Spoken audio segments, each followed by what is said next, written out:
coming right there. Hey guys, welcome to Tactical Rifleman, Tactical Tuesday here on TR Live. What's that, Nick? We good? All right, my son's saying hi. He comes in, he sets up the computers for me, and then he bails out on me. All right, we got a great show for you tonight. I got Master Sergeant retired Steve Holland is going to come. He's en route. We'll see him here in a little while. But I also got Travis Hall. He's still a SF guy. He's a master trainer and kennel handler, kennel master at Second Chance K9. If you guys are not familiar with his nonprofit that he does, we're going to bring Travis on tonight. And yeah, we're going to interact with Travis a little bit. Why? Because he's good people, and we're going to try to take care of him best we can. So the cool part about live streams, right, is because, we put out a new video on our YouTube channel, Tactical Rifleman, every Friday. All right. And I get to pick those subjects. So a lot of times you guys have questions. So what we did was we created a new YouTube channel called TR Live. And this is where we're going to do all of our live streams. And this way it doesn't interfere with the algorithms of our other channel. Because, if we get 3,000 people here watching this live stream, that's a good live stream.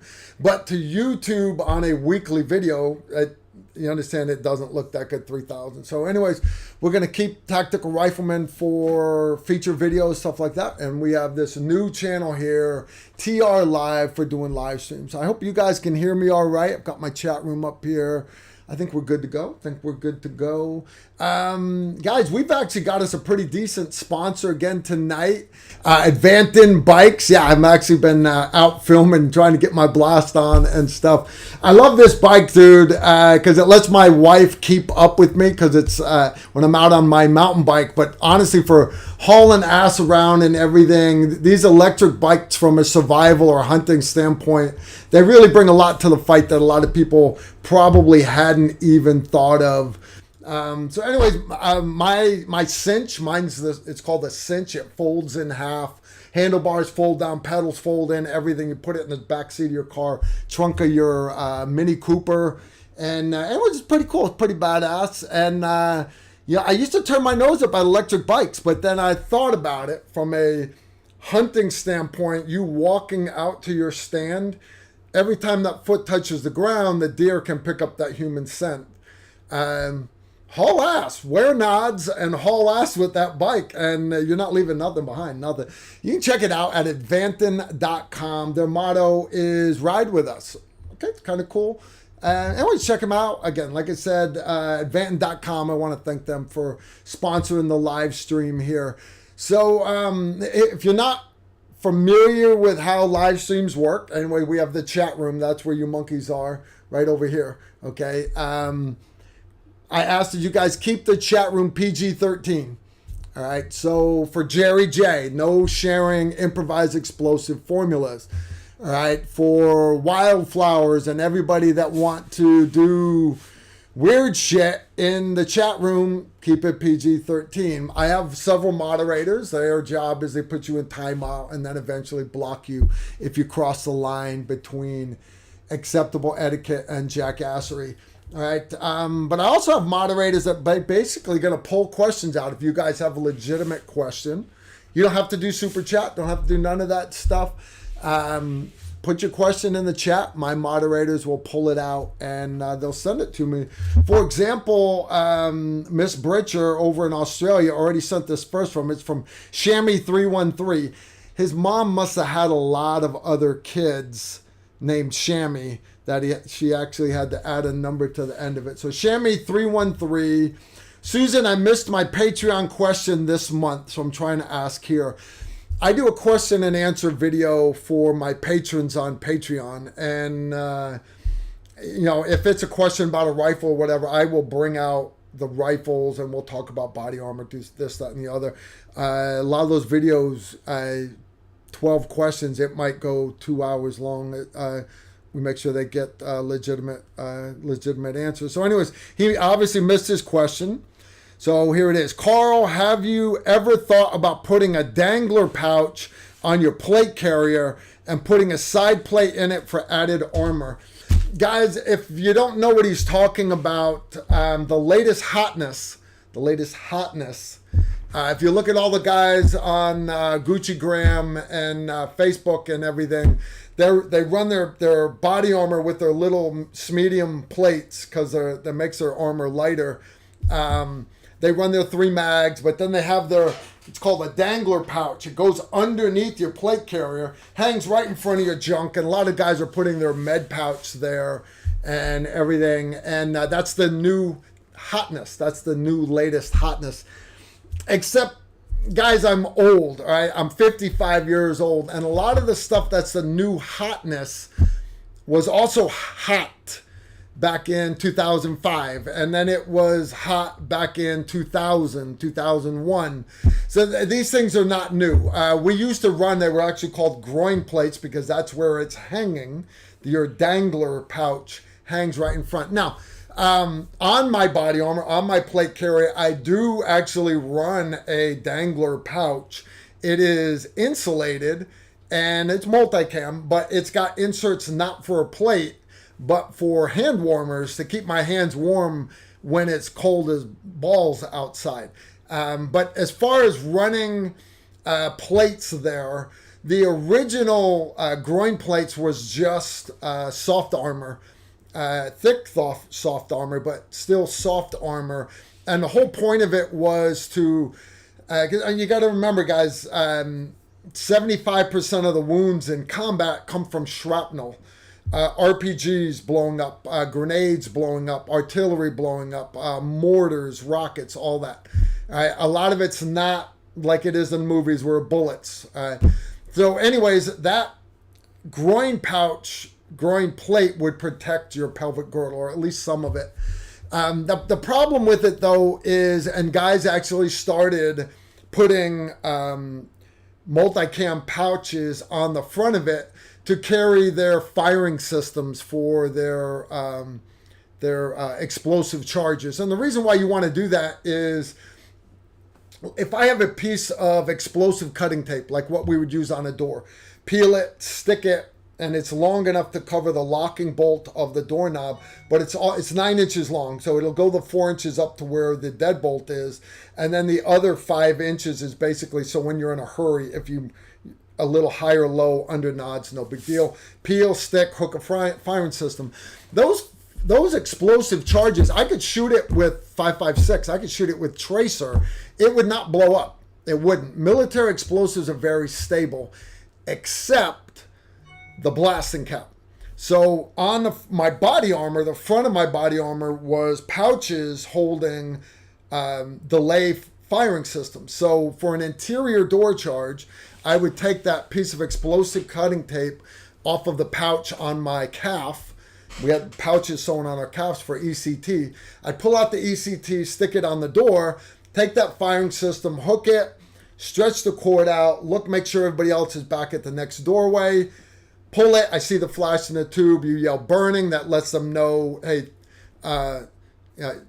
so many seconds later, this puppy's going to go off depending on what the delay on the cap is. I'm not going to say what it is. There's a couple different ones, but we're not big on the bad guys knowing that. So that delay gives me enough time to get to minimum safe distance. The problem with that cap is if that cap gets shot, it blows up. And if you've got it on your calf or in your pocket or your deltoid pocket, you understand that would suck. So we try to store them where they have armor behind them, soft armor. So running them on the front of your groin plate, not a bad idea. But what we found was, and it looks cool, man, when you see the guys and they got their nods on and they're walking through the shootouts on Instagram, you got all the heavy death metal playing in the background. They look so cool with their pouches right here and everything. The problem, though, guys, is real life. You start running, and now, especially if you put a hard plate in it, that thing is banging you in the nuts. It's banging you in the junk, and I'm just not big on that. So I understand it's a new latest hotness. I got that. I'm not bashing them. You notice a lot of them are running shorter pockets, right, that basically only come down to the belt line, so you're losing that real estate on the front of your belt. Okay, I got that. That's the latest hotness. I got that. Guys, I'm not about being cool. I'm not. If you want to run that, Chamois 313, and tell all your other brothers, Chamois 312, Chamois 311, even your mom, the mother of Chamois. If you all want to run the Gucci pouch on the front, that's cool. Just understand, I've wore it before, and it was cool. But then when you start having to go prone or you start having to run, we took all that shit off. We just did. We just took it off. No big deal. Not saying you have to. It looks awesome on Instagram, guys. It does. I'm not bashing the guys that are out there, because you understand, a lot of these guys, they're the new generation of operators. And I was that 29-year-old Green Beret, 27-year-old Green Beret, 25-year-old Green Beret that just wanted to do the new latest hotness. And so I tried everything. And I encourage them to do the same thing. It's like putting the really tall risers on their optics. That was the latest hotness in 2005. It was the latest hotness in 2003. It was also the latest hotness in 1998. We tried it, we ran it because there was a reason, but that shit goes away. That shit goes away. As soon as you got to do real combat, that shit goes away, guys. All right, Colby Dixon, good evening, Carl. Would you ever do a review on that XCR that is behind you? I'm interested in getting one chambered in 6.5 Creedmoor when I get out of California. Colby, first off, I want to say congrats on winning that new optic. That's kind of cool. Guys, I'm planning on doing a video on the XCR because everybody thinks the XCR is a copy of the Scar Light. It's not. The Scar is actually a copy of the Bushmaster ACR. But it doesn't stop there. The Bushmaster ACR is a direct, no shit, 100% copy of the Robinson Arms ACR. And that's politics, why they didn't win that contract, and that's why the contract went away. So, anyways, yeah, a video to come, but I got to get I've already got my hands on a Bushmaster ACR. I need to get a Scar Light, and then I got to make sure all my notes are correct and not just hearsay. So, definite maybe. I just had Travis walk in. He'll be sitting over here in a minute. Next question is from Justin Collins. Carl, when would you run a chest rig over a plate carrier? You run a chest rig. Let me tell you the truth, guys. If I'm not doing direct action, I'm not wearing a plate carrier. I'm not. Now, all these guys that have to sit at checkpoints, oh, it's a puppy. What happened to your melon? What happened to the melon? Oh, what happened to the melon? All right. All these guys that got to wear full battle rattle all the time, that's conventional military. That is. Me as an SF guy, unless I'm going to go and I know I'm getting in a gunfight, that's the only time I'm putting body armor on. If I'm doing strategic reconnaissance, if I'm doing FID, unless I'm teaching direct action. But me bringing my sniper team up on the mountain of Afghanistan, no, guys, I'm not wearing a plate carrier. I know if I had asked my colonel would have said, well, of course you have to wear your body armor because General Order number 666 says everyone must wear body armor in theater. Roger that, sir. That's why I'm not asking you. There's a time and a place to wear the added body armor. And I could understand. I know I got a lot of former military guys out there that are like looking at me like I'm messed up. But I challenge you guys. Remember, your colonel wanted you to wear that soft armor around your neck. That colonel wanted you to wear the soft armor covering your deltoids, and they actually make soft armor to cover your thighs also. But you notice none of you monkeys wore that either. Why? Because, well, it's not cool. It's not sexy. It's not what you wanted to do. I'm saying the same thing. I made the choice to run a chest rig with my big mountain rucksack and my SR-25, climbing a mountain in the dark, because adding that extra weight of the front plate, back plate, 4 side plates, literally when I know I'm not getting into a direct action gunfight, it makes me tire quicker. It makes it harder to climb the mountain. It makes me slower to move if I have to break contact. Right, so you weigh what does armor actually bring to the gunfight versus what are the disadvantages of wearing body armor. So that's what I would challenge you to do, is rather than say, well, I always wear body armor, or rather say, well, I don't wear body armor because I'm not scared of getting shot. Weigh the actual situation that you're going to be in. Our kit would always, we had whole ISU 90s just carrying our sniper gear, and we had different sniper rifles, different sets of body armor, different layers of gear, different size rucksacks, because the mission would change during the deployment. So anyways, go with whatever the mission requires you to have, not just what Instagram requires you to have. All right. Anyways, that is what it is. I have another question. Are you wearing flip-flops right now? No, guys, I don't wear flip-flops. I wear Tevas. Here's why. Don't get me wrong. I like wearing flip-flops, shower shoes. They're comfortable. I got that. I cannot run in flip-flops. If you've ever seen a gunfight in downtown Baghdad, Sadr City, Mosul, anywhere, as soon as the bullets start flying, everybody disappears, and there are hundreds of individual sandals laying all over the road because all the monkeys start running and their feet quickly come out of their flip-flops. My family expects me to be able to take care of them and accomplish the mission. So you're not going to see me running around in flip-flops. Not bashing people that do. I'm just saying I personally cannot run in them.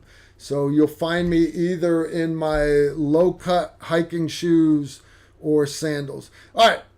Travis, you ready to come visit? I got a couple more questions if you want to sit. Guys, I got Travis here. To add to your talk with the body armor thing. Yeah. When I was a contractor and we had Omega. Guys, Travis Hall. What's up, guys? And we had Omegas with us.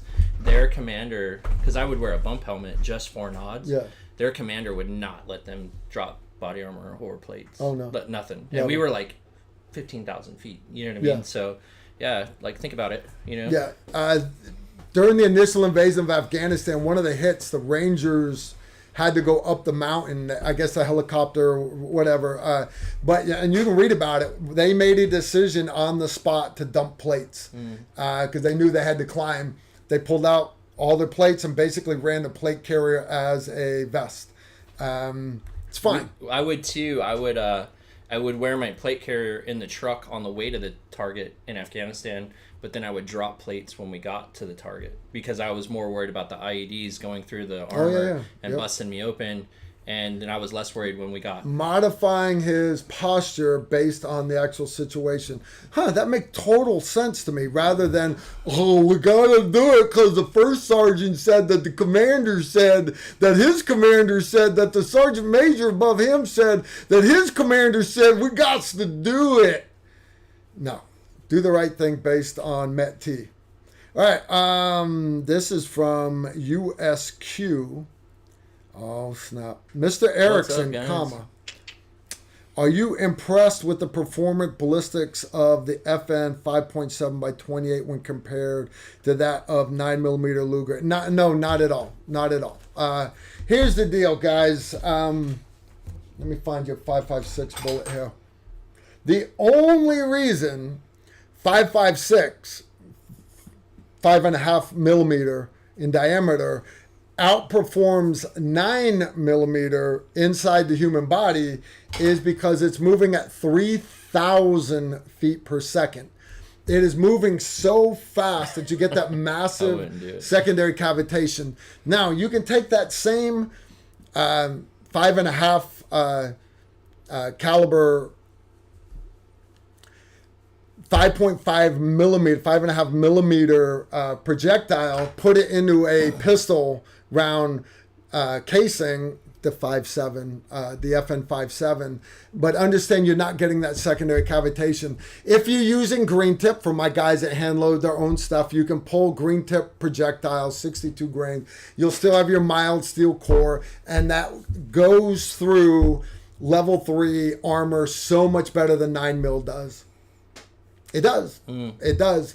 Don't get caught doing it, but it does. Now, me personally, I buy G9 ammo. They're what's called an external hollow point. It's cut basically like a drill bit. Those fins go the opposite direction of your lands and grooves. So as those fins hit soft tissue, the fluids of the body, it throws out massive secondary cavitation. But the added cool part is that copper projectile actually comes in different hardnesses, and you can get it, and it's restricted for law enforcement, but it will actually penetrate most body armor that's out there. So the 5.7, I understand that the round has potential. It's a fun pistol. If you know the bad guys around you, the gangbangers are running body armor, level 3 alpha body armor. Okay, if you want to have a pistol that shoots the same as your personal security, personal defense carbine, your PDW. Okay, but other than that, guys, there's a reason why the FN 5.7 round did not take off. It's so expensive too. Man, it's ridiculously expensive. Like something like $240 a round or something like that. Crazy expensive for a tiny little bullet. All right, I got one more here. And your face. See, you guys, you got to talk to your moms, because I would never name my kid Enya Face. Enya Face. Dude, Enya, I hate it for you. Hey, Carl, what is your biggest pet peeve students do when they come to class? That's easy.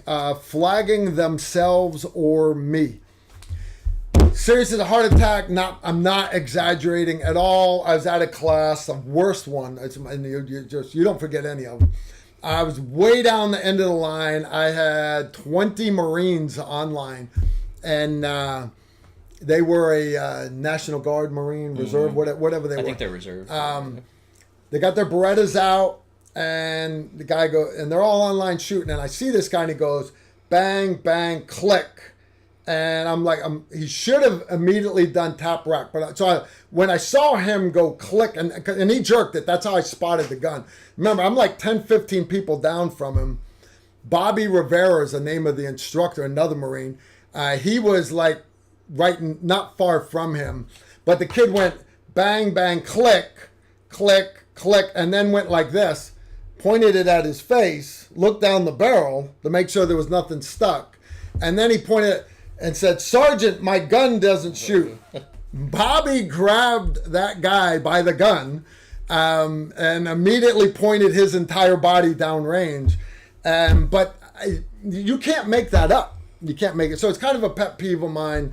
Guys, and we get that a lot. Guys worry, when I show up to class, well, what about if I don't have the right magazines? What about if I'm not running the same holster Carl's running? We don't care. Matter of fact, we want you to come train with your gear.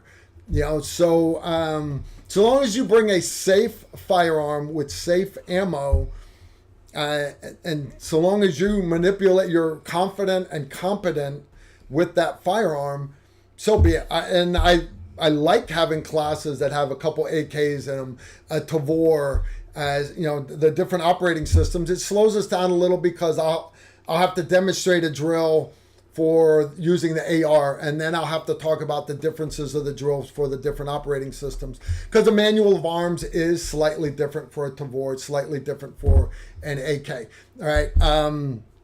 But yeah, no, we don't mind. We don't mind at all. No, I actually like it when people bring different stuff to class, because it lets people that maybe want to shoot it or get an exposure to it before buying it. Like, I'm not a big peasant gun guy myself. You know what I mean? So, but I know people that are peasant gun guys. And so, I know how to run a peasant gun. I just choose not to run a peasant gun. But it's just one of those things. When you bring something cool and new, it gives other people the opportunity to mess with it and play with it, so that they can decide if they want to go out and jump on that. For sure. All right, guys. I'm not saying don't send more questions, but we just got caught up for like the first time. All right, so real quick. So I brought Luca tonight. Everybody's asking. I brought Luca tonight. Let me see if I can. Come here, Papa. Luca had. Come here, Papa. Come here, Luke. Luke, come here, big boy. So he's gonna hurt me with this. Lukey had a little bit of an accident today. I don't know if I can get him up. She's gonna sit down. I wish you guys could see the scar. Homeboy's got like Frankenstein. So there we right here. You see it? See it? Lukey got into a little bit of trouble today. Right here, guys. So we had to send Lukey to the vet. Oh, get down, bud. Thank you. So we had to send Lukey to the vet, and so I was gonna bring Ragnar tonight because Ragnar, is a big part of the Tactical Rifleman family. Well, Lukey got hurt, and I have to watch him. So Lukey nominated himself to come hang out with you guys. Well, that's cool. You always see it on TV, the dogs having to wear the cone. Oh, it's brutal. I'd rather get shot than get stabbed by this cone. He has to wear this cone for the next 10 days. So in 10 days, he will slice me, he will cut me, he will run into me, he will stab me. Why don't you duct tape this thing's going to get sharp. Yeah. I do. And it still gets sharp because he drags it like on. Oh, yeah. I hadn't thought of that. Oh, yeah. Dude, he sharpens it. So I will be cut like 10,000 times this week. So, I don't know what happened to him. So we woke up this morning. I don't know if it happened last night or if it happened this morning. He did not complain at all, so I didn't think to look at him. He ate fine. He acted fine. This morning, the only thing that keyed me is he's typically like the first one out the door, and he was the last one out the door.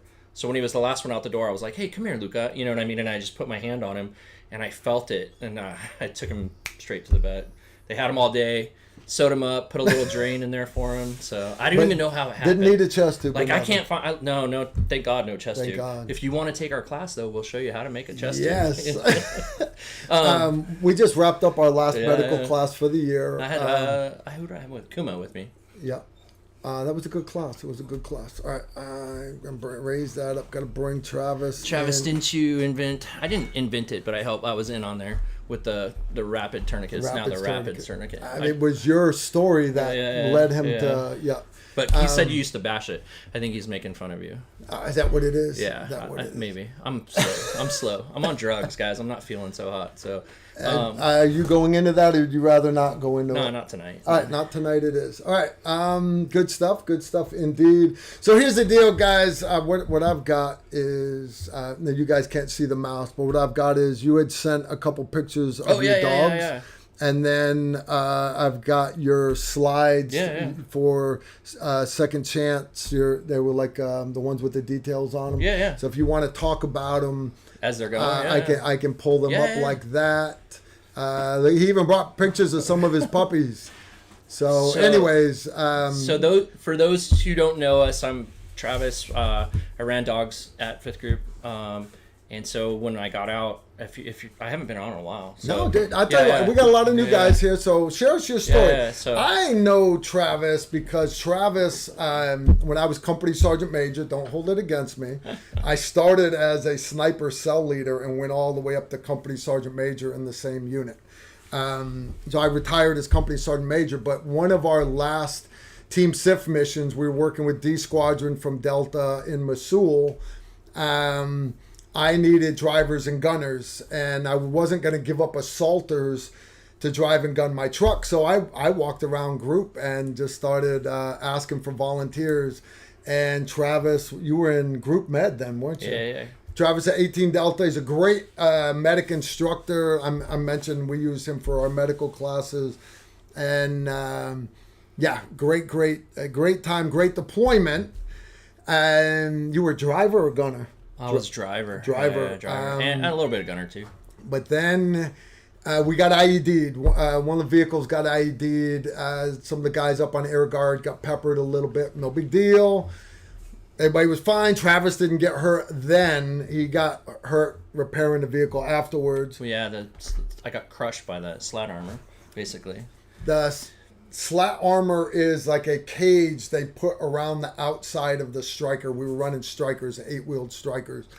But they're designed to interrupt the shape charge of a RPG when shot at the side of the vehicle. And but those panels are aftermarket thought. And they're not on very, very well. And anyways, you ended up getting, fell on your arm. And then the next thing you know, I'm like, dude, where's Travis? They're like, oh, dude, he had compartment syndrome. I'm like, compartment syndrome? He was fine. Yeah, he wasn't fine. That wasn't fine. No, so, it took how long to recover? Almost a year. A year. You want to show him your sexy scars? Other arm, dude. Yeah. He brought up the wrong arm. I'm looking at the camera. There's one side of it. All right, guys, you can't see it. Right down the side, in between his tattoo. His tattoo is a scar, and he's got him on the other side because compartment syndrome, basically, you guys have had bruises, you've had swelling before. What happens is, let's say you bruise a muscle that's deeper down inside. It usually happens on the leg. Yeah, it's way common on the leg. You bruise a deeper muscle. Now remember, you've got what they call that fascia, the hard sleeve on the outside of the muscle. That keeps that muscle from basically expanding out too much. As that pressure builds up because he injured it, that swelling, it's got to go somewhere. It literally went in and was crushing its own tissue, clamping off nerve, artery, vein bundles, which makes it hurt a lot, but it actually swells to the point to where it does bad damage. So the only way to alleviate it you actually lose the limb from it if you don't. Yeah. So especially in a leg, if you like, and it's on the medical simulators, but if you don't address that compartment syndrome, I think it's like 45 minutes or something like that, you lose the leg. Wow. So anyways, they had right in the operating room there in Mosul on the army base there. We had a great hospital there. They filleted him open and let all that pressure out. And I've seen the pictures. We're not going to share them here, but yeah, dude, the swelling was massive. Some of the pictures, I'm high as a kite. It's pretty funny. I'm like at Walter Reed, I want to say, and just stoned out of my mind. I don't even remember people taking the picture. But Travis was that awesome young Green Beret, motivated to do anything. So we had a dog with us on that rotation. His name was Rolex. I actually got a picture of Rolex right here. Center mass. Guys, that is one of the biggest puppies you'll ever meet. That's Rolex. What was his handler's name? Nate Tenon. Nate, and that's that ugly Sergeant Major there. Anyways, Rolex, right, because we would do training when you're not going out on ops. You're actually doing training, and we needed somebody for Rolex to bite on, wear the bite suit, and Travis would always volunteer. And I just loved Rolex. He's such a good dog. Nate would never let you pet his dog, but if I was like Nate's backup handler, so I got to pet the dog, and he was always like, "Don't pet him. He's not." And I'm like, "No, he's getting pet. You don't understand. He's getting pet." He bit, and sometimes he'd get amped up. Rolex would get amped up, and he'd start biting guys in the back of the striker and shit. It's like, get your dog off of my leg. Funny stuff. Great Rolex stories, but the cool part was that love of dogs. Yeah. I ended up running a dog for 4 trips to Iraq. Bear passed away a few years ago, but when he retired, I was like super like kind of in a dark spot in my life. You know what I mean? Like stupid stuff or whatever. But Bear like pulled me out of that. You know, so. Fifth group actually allowed you to take. So yeah, typically we weren't letting, especially if the bear had kills under his belt. You know what I mean? Like the protocol, if the dog had killed someone in the line of duty, was to put him down because they no longer know if it's a safe bet to be in society. But I was able to talk him out of that. Yeah. It took a while. It took about 6 months, and then we went and picked up Bear. And they were like, dude, just get him out of here. You know what I mean? That is a great story, him getting Bear. We'll save it for another day. All my patrons have heard it. If you come to the medical class and stuff, just sitting around, Travis always shares the story of how he saved Bear's life, but also more importantly, how Bear saved Travis's life. He pulled you out of a dark spot, like you said. And then you... so in his honor, and I say it all the time, on our Patreon and stuff like that I run this, I manage this, but this is Bear's rescue, you know. And so in his honor, what we did was we were saving dogs, like rescuing them, and then rehabbing them and giving them to guys like in the company and stuff. I'd be like, oh, you want a dog? Here you go, you know. So that morphed into a nonprofit where we, you know, I took some more training outside of the military because I was already handler, master handler, and master trainer. Yeah. So I took some more classes outside of the military on kennel mastering and, you know what I mean, stuff like that. And so we started the rescue. we're a little low on dogs right now. Going through something medically right now, so we don't want to take on a lot of dogs right now, but we're going to use that time that we're not investing in so many dogs to kind of reinvest back into the nonprofit. But we're at 6 or 7 dogs right now. We're going to kind of stay right there just because with training, it takes a lot of work, dude, a lot of so training. much work. Yeah. Guys, just real quick, where does he get these little Malinois, these Velociraptors? It's because it's such a cool dog to have. Unfortunately, if you're not giving them all the attention and love that dog needs, destructive. It's the dog. We get hit up about. It was a lot over the summer. It's slowing down, but we were getting hit up to 15 times a day for people trying to drop their. So our original plan was to take dogs like Bear, rehab them, and then make them service dogs. People weren't giving up their dogs, so we had to kind of okay, we're not getting any dogs, so we opened our charter up to rescues. So now Luca is a rescue, actually, from a pound up in Illinois.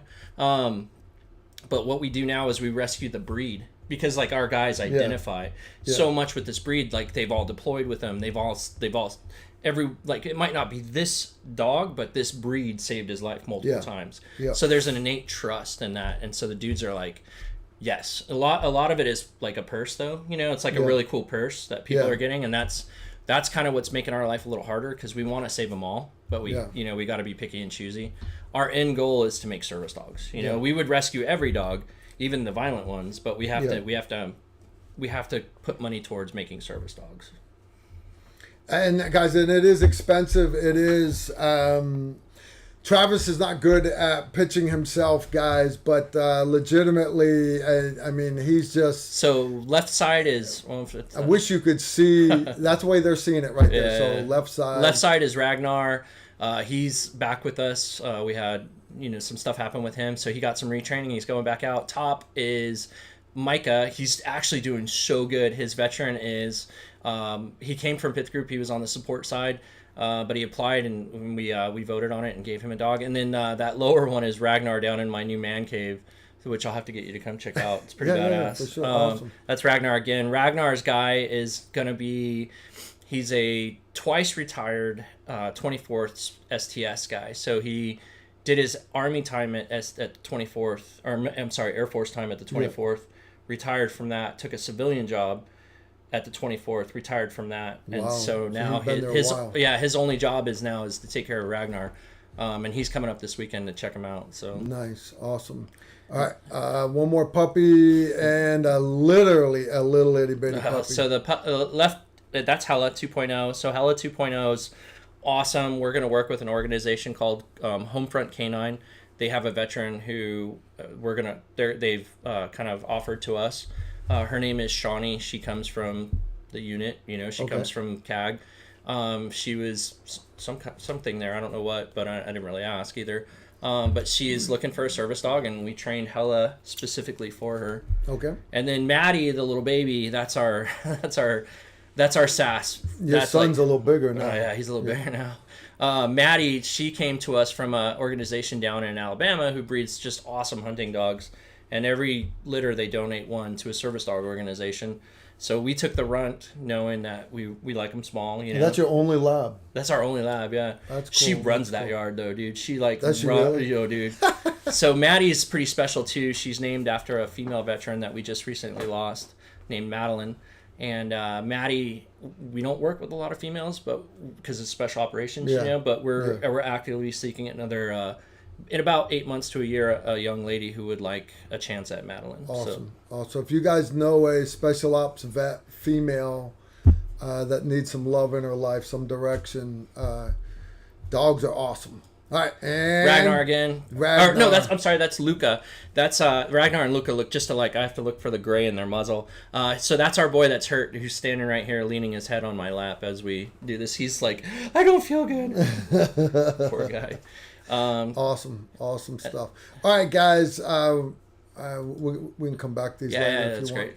Real quick though, guys, and like I said, Travis is not good at tooting his own horn, but I stalk him on social media, and what you'll see is Literally just the upkeep of having Jurassic Park. Imagine all these velociraptors running around in his backyard, destroying the grass and the fences and everything else, and then trying to feed them all, and then everything else, all the training, vet bills. He spends more on his vet bills than I do my entire family through TRICARE for medical. And we believe in the dogs deserve everything, right? Of course. So we do, like, if it's offered to us, if it's like, we give our dogs the flu shot just because we know they're going to be traveling in public and we don't want them, so we give them every chance to be healthy. So anyways, guys, if you laid on your heart, you got an extra $10 laying around, you've got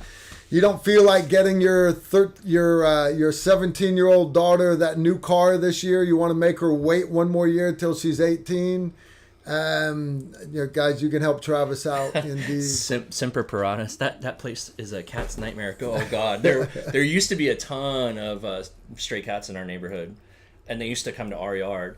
And they don't anymore. Oh, I bet they don't. So Amazon Smiles, guys. We and if you want any of these charity handouts and stuff, just hit me up, dude. I have them digitally. We have copies of them. I can mail them to you guys. Just let us know what you need. But Amazon Smile, this is like the how-to to set us up as your Amazon Smile charity. 0.5%, which is awesome because it's basically free money. Everything that you buy, he gets half a percentage of it. So. Yeah. We got Christmas coming up. You're going to buy everything off of Amazon anyways, new TV. I am, because I'm not going to stores. No, dude, I don't go in public anymore. I hate human beings. I don't want to be around any of you guys. So, guys, we buy everything off of Amazon. And I hate Amazon. I do too. But I hate YouTube also. And but Jeff Bezos, I'm stalking you, man. Come find me. You donate to a lot of charities. So what I'm going to do is I'm going to ask Susan or Donut, one of my moderators here, can you guys put it in the chat room? And Donut's a man. He's already done it. Good stuff indeed. Yeah, if you guys are interested, more info, check in the chat room. And Donut has already put up Travis's contact information. Good stuff indeed. All right, Travis. Now I got. It's not so much a question, but a request. I've already talked to you about it. Emery, Chad Moorman, a couple other tactical rifleman instructors, they started getting me their classes for 2023. I need you to decide which dates. You want to do medical once a quarter? You want to do a Med 2 class? Let's do, we'll set up a Med 2. So let's do one Med 1, and then the next month a Med 2, and then a Med 1 and a Med 2. You want to do once a month? If we can fill it. If you like, or how about every other month or something? Okay. If we could fill it, I would do them every month. I love doing it. It gives me exposure for the dogs. It keeps me sharp because I have to go study what I'm teaching you guys. So I love doing it. So yeah, dude, I'd be down. Guys, I was a Green Beret medic when I first got the SF. I've delivered 5 babies. I've done I don't know how many hundreds of gunshot wounds, and Travis stays current on all this stuff. I stay up on the current protocols and everything, but he stays up on it to the point to where he's certified to teach it.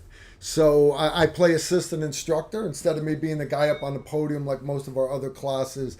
I sit in the back and I get Travis whatever he needs. It's such a good class too because I've really honed these skills over the last couple of years, and I know how to approach it, and I know how to do the right demos. That like my blood demo is my favorite. You know, like the blood demo is super cool because it gives you more questions for you. It gives you an idea of what to look at as you're running up and stuff like that. And I've seen other people do blood demos, but they're very like benign and very like cold. Whereas I'm kind of like, man, let's get into this. Let's talk. Yep. All right. I guess we have questions. Wow, shit! My phone just jumped again. All right. I will go back. Sorry, guys. It's not the best system I got. Then one kid was asking, would I do it again given today's political climate? I 100% would. Yes, without a doubt. Without a doubt. I serve my country, not my politicians. The cool part is the military does not work for politicians. Don't get me wrong. When you get up to the higher levels in the military, you've got enlisted and officers that are political. I got that. You're going to get that anywhere.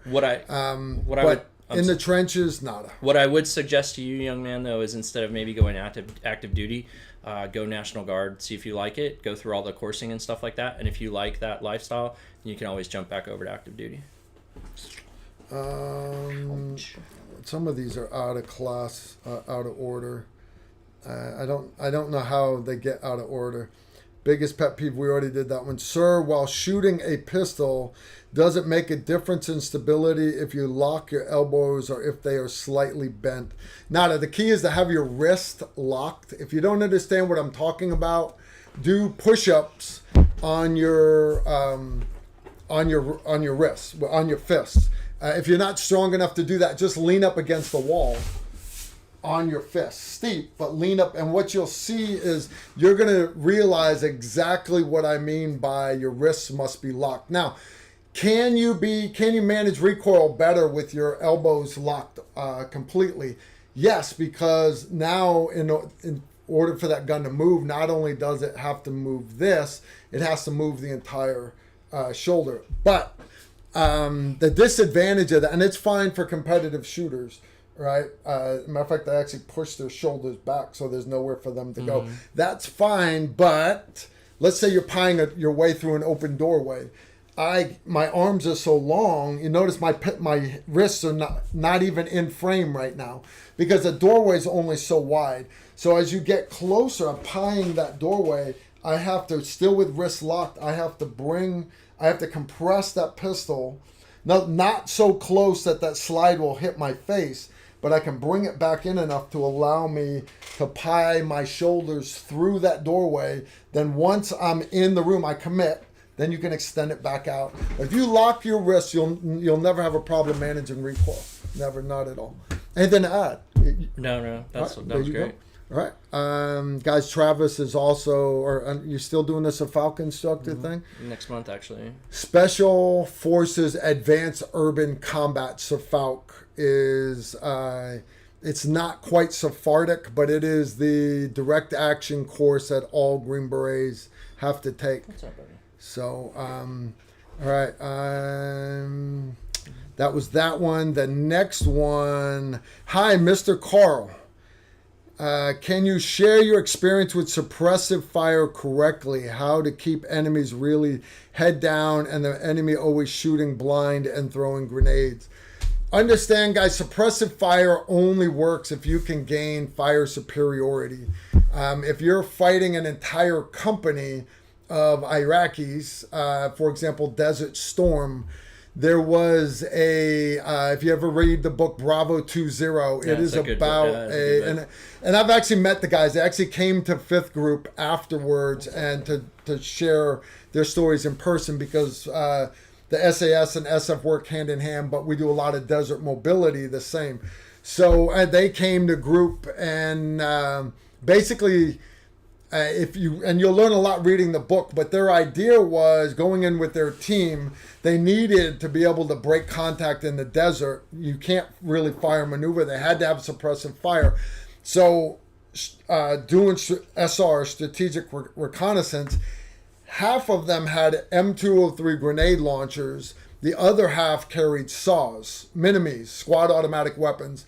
The M249 belt-fed 5.56. Their thought process was they could immediately overwhelm the enemy with their small group because they're literally pouring down so much fire. And then when the enemy was sucking their thumbs, they could haul ass, run with their rucksack. Sounds great on paper. And this is why I'm mentioning this, because a lot of you guys are out there, and I encourage you to train with your buddies at the range. I encourage you to work on small unit tactics, right? But at the same time, you have to understand it screwed them over literally because a company in trucks came up on them. And yes, they made it a fair fight by having just as many crew-served weapons, the SAWs, but they never, not one time, gained fire superiority because there were so many AKs shooting back at them. So what I would rather you do, instead of trying to gain fire superiority, because understand you're not going to get it, the only way for you to win is attrition. If it is 3 guys against 15 guys, you're never going to scare them into quitting and running. You're not. So your 3 guys have got to be more tactically sound and more accurate under fire. And that's not easy to do. It'd be calm enough to be able to get effective rounds on target.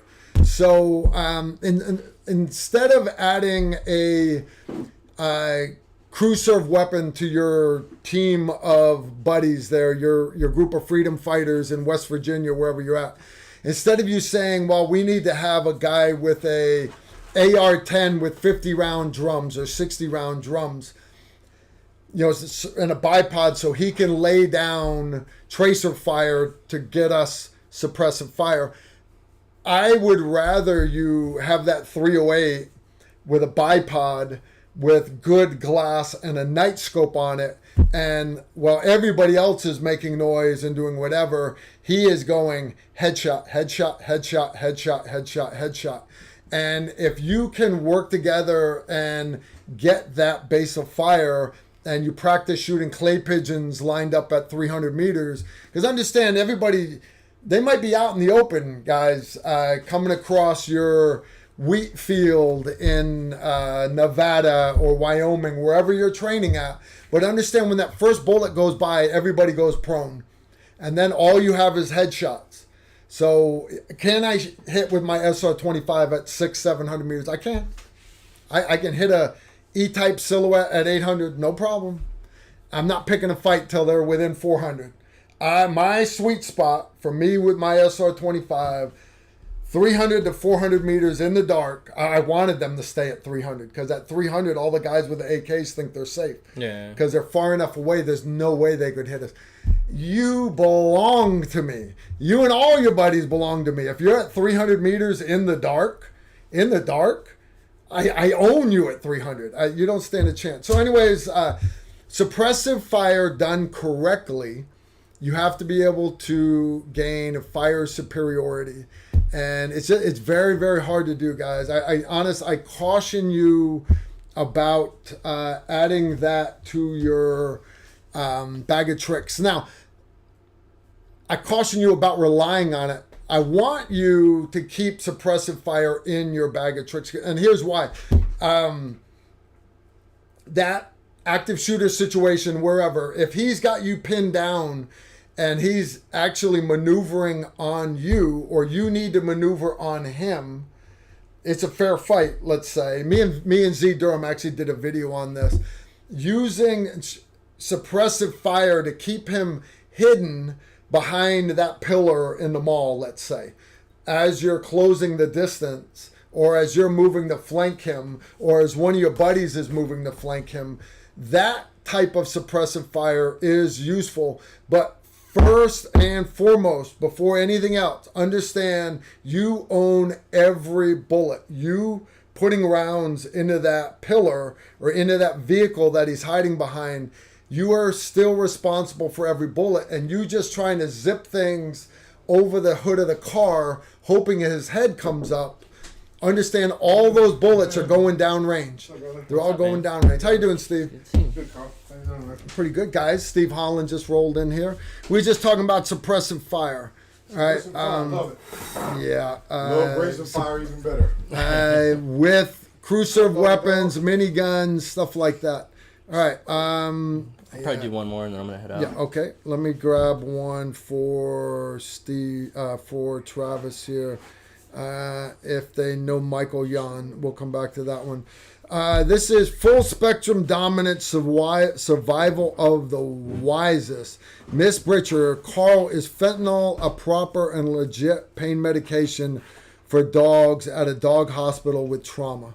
Yeah, it's gonna work on dogs. It's the same mechanism of action for a dog as it is a human, so it'd work. And I think they do use fentanyl at the hospitals, but did it say lolly or did it? He said dogs. Did he say anything about the route? Proper and legit pain medication. So yeah, I mean, as long as you're doing it at the right route that the dogs can take, either IV or what would be a better one for guys to keep their bag of tricks? Ketamine, something like ketamine, because ketamine crosses over, and there's I mean, it's just a really good. We used to not use ketamine on human beings because dreams and everything else, but now that's become. Well, and we figured out the dosing and stuff. You know, if like the nightmare zone, you know, we figured out nightmare zones and stuff like that. So, I mean, not that you're going to be able to get something like fentanyl or ketamine. It's all Schedule 3 drugs. But man, if the world came to an end, and you know, you busting down the pharmacy doors, then yeah, grab some ketamine. You know, we hear the word fentanyl on the news all the time. You know, how it's killing so many people, and the fentanyl opioid crisis we're having here in America. Yeah, it's bad. It is. But understand, those are illegally brought in fentanyl. That is bad. Like, you get elephant fentanyl. Dude, one little pin tip kills you. Yeah, you don't know what that pill is because they're taking different parts, different types, and just putting it into the press in China, Mexico, wherever the pills are being made. So first off, guys, stay away from drugs like that. You know what's even better for your kit, though? You know, that you can have. So Tylenol and Motrin, so 500 of Tylenol and 800 of Motrin have this synergistic effect with each other, and it's not quite like an opioid level pain relief, but it's pretty high. You know what I mean? Like you take them both at the same time. Yeah, take them both at the same time. Different receptors. Yeah. So man, that Motrin Tylenol mix, dude. I had guys coming, like, because, you know, like when you're out training, like when you're on, you know, training dudes for the day or getting ready to go on missions and stuff like that, you can't, like, I would refuse. You know what I mean? I'd be like, whoa, I'm fucked up, but I'm not going to take that pain pill because then you won't let me go out. Yeah. You know, so I would keep guys in the fight through those long, terrible, like, oh man, I busted my knee, like Motrin, Tylenol all day long. And the other thing too is it keeps you clear so you can drive. Like for our situation now, you can drive, you can, you know, all that stuff. But in fact, I carry a little med, like I showed at my classes, like I carry a little med emergency case, and Motrin and Tylenol are right next to each other. Then there's like, you know, loperamide, stuff like that. Take our class, and I'll teach you how to carry. Guys, Travis Hall, thanks for coming out. Man, I love you guys. I'm sorry I'm not feeling so hot, guys, but more to follow. You're feeling better than your puppy is right now. Yeah, I know, right? Poor guy. You can let him out. He's fine. Guy. He'll just go looking for mama. Come here. You can let him out, Steve, if you want. But guys, I love you. Please hit us up if you need anything. If I can help you, the website email goes directly to me. He's super excited now. The website email goes directly to me. It's a really hurt time right now for a lot of people, including us nonprofits, you know, wise. So I get it, dude. It cost me $150 to fill my gas tank up, you know. So, but if you really, really want to help us, what we're maintaining and sustaining ourselves with is things like Amazon Smile. Patreon is a big one. I follow a lot of Carl's lead on Patreon. While I'm not able to do as much of a production based thing because I do it with Carl, but I you know, but we follow a lot of Carl's examples, Zooms, you know, dog advice, you know, whatever. So it's just Second Chance Canine on Patreon, and that, dude, that's legit. What's keeping us alive. Yeah, if you guys aren't familiar with, everybody loves getting the free stuff on the internet. I got that, but patreon.com/Tactical Rifleman or /Second Chance Canine. Just go to patreon.com, and it's a way for you to help support guys that you want to support, and at the same time we offer other content there that you can't get here free on the internet. So yeah, we love Patreon because we get to interact with you. You know, social media is super hard. We just graduated to a level where we actually were able to bring on a social media manager. You know, so while I do still do a lot of the lives and the talks on social media, we have a professional kind of running it now. So I don't have a professional. Well, I got my son. Poor guy. Yeah. I'm trying to you know, just get to dogs, you know, in social media. Hey, see, my kids, I can assign some of the work to. His dogs, he can't assign the work to. Well, my 10-year-old probably does know more about social media than I do. We are not letting our 10-year-old have social media. Probably a good idea. So, all right, brother. All right, thanks for coming, man. Thanks, guys. Love you guys. Hit me up if you need anything. All right. Guys, while we wait for Steve to come back in, and guys, I want to thank Travis is gone now. All of you guys that have been taking care of Travis. I know a lot of my patrons, when we first started having Travis on here, and you saw literally how much work and how much money he's pouring his whole heart and soul into those dogs. And So anyways, for all you guys that are helping out Travis, big thumbs up for me. Thank you so much. And for those of you that are thinking about it, I guarantee you the ones that are helping out Travis will tell you that it is 100% worth it. It really is. It really is. All right. I mentioned class dates. What I'm looking at doing is we say we're going to post them in September. September's looking an insanely busy month for me. But I'm having all my instructors, hey, what classes are we going to do next year, 2023? What new classes do we want to add to the calendar? What classes do we want to modify and change? So you're going to see more CQB classes. You're going to, we're actually going to do a Chem Bio one, shooting in gas mask. We're going to add that. Night shooting for sure. Travis would like to add a Med 2 class. So those of you that have taken Tactical Combat Casualty Care, and it's a one-day class, and we get into it depending on how the training schedule is going. We get into scenarios a little bit at the end, but only if we have time. Some classes go faster than others depending on everything. But the part 2 of that class, quick review, a little more elaborate training, some more improvised stuff, but a lot of the rest of the day is all scenario based. You get given the Mullah's patient, and then you've got to follow your acronym, SMARCH, March, SCABs, ABCs, whatever it is you use. That's fine. Use whatever you want. We're going to support you on that so long as the patient gets treated properly. So anyways, that's one of the classes that Travis is wanting to add. But anyways, we'll be adding them September. It'll probably be October timeframe before you'll see them up on the calendar, tacticalrifleman.com. But for the rest of the year, for those of you that are interested in taking classes before Christmas, September, and the classes are getting pretty full. I want to say it starts 12 September. Combat Pistol 101, Combat Pistol Carbine, Carbine Zero Mastery, and then Advanced Pistol Carbine. And then the rest of the month I'm off filming. Then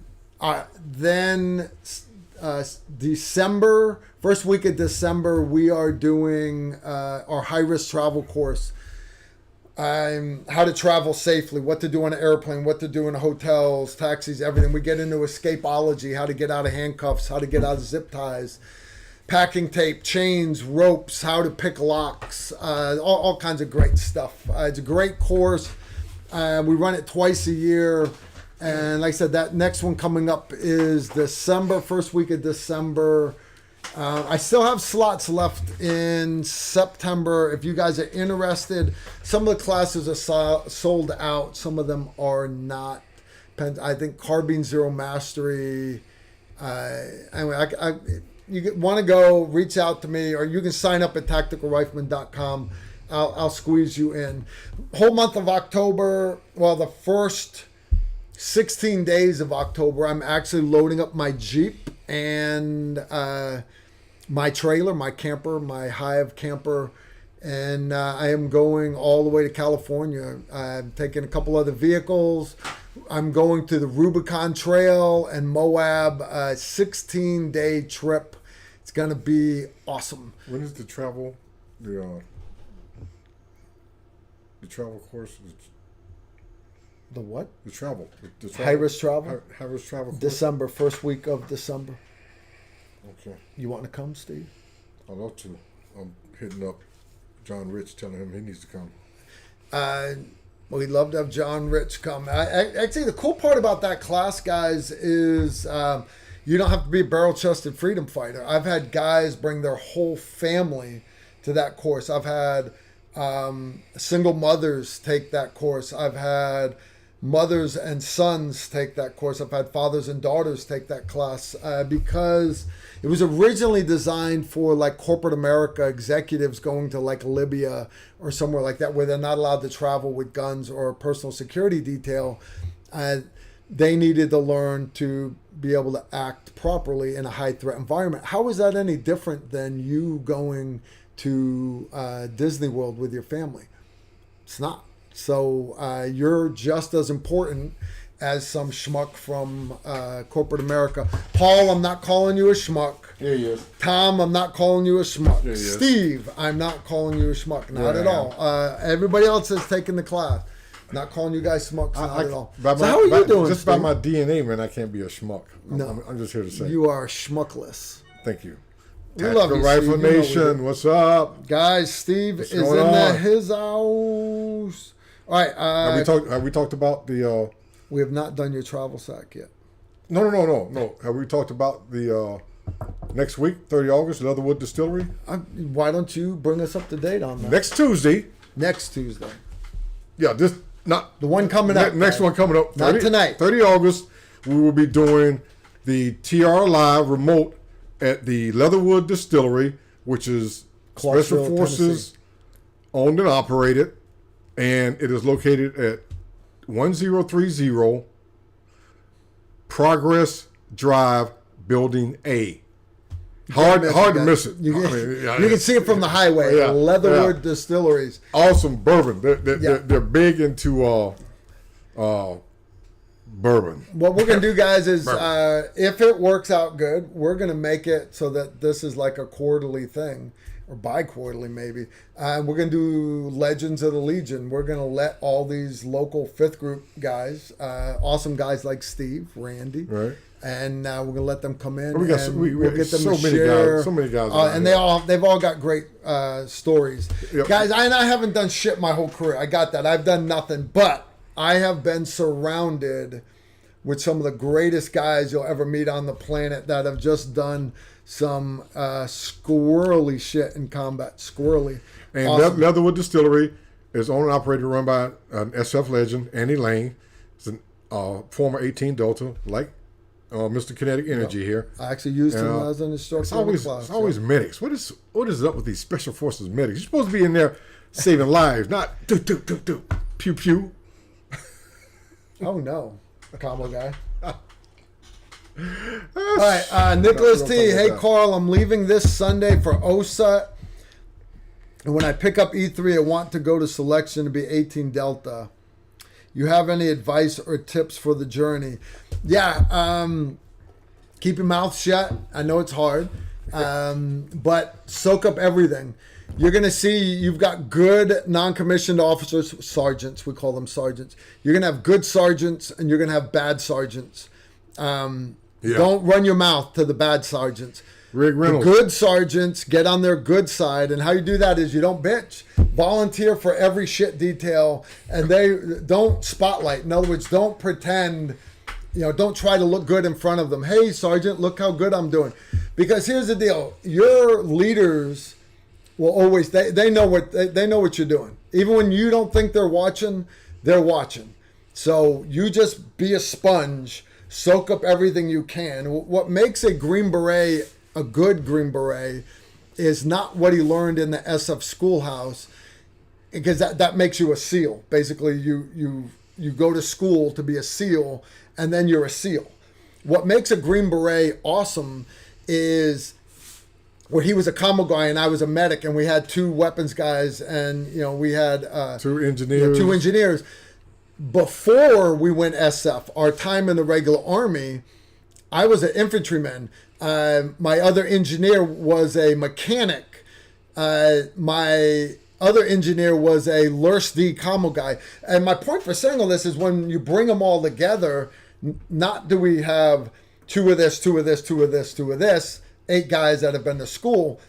You've got my A-team. When we had problems with the Humvees, I had a no-shit diesel mechanic on my team. That's what he did for 5 years in the regular army. When my commo guy was sick and went out with a kidney stone, my other engineer was a LURS-D commo guy that could run SATCOM back before he became an engineer. So you get very, very well-rounded, and it gives you so much more information to bring when you start doing mission planning, and that's what allows you to think outside the box.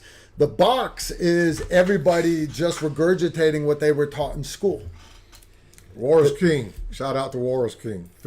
Think outside the box. You need to fall back on your own personal experiences. Hey, Steve. I saw this work once. You remember when we fell off the mountain and you did this? And yeah, and, you know, that would work. We could do that again. We could fall off the mountain again. So, yeah, best of luck to you, brother. And understand, E3, when I was at E3, I was not ready to be a Green Beret. I was so not, don't get me wrong, I made a decision in junior high school, I was going to be a Green Beret. I made that decision. I did not go SF till I was an E5 sergeant, and I'd been an E5 for a couple of years. And the reason why I say that is, and I know guys that are mature enough to be Green Berets right out of college or whatever, but that wasn't me. So if you go to selection and you don't get selected, that means one of two things. Either you don't have what it takes to be a Green Beret, or you're not ready yet. Yeah.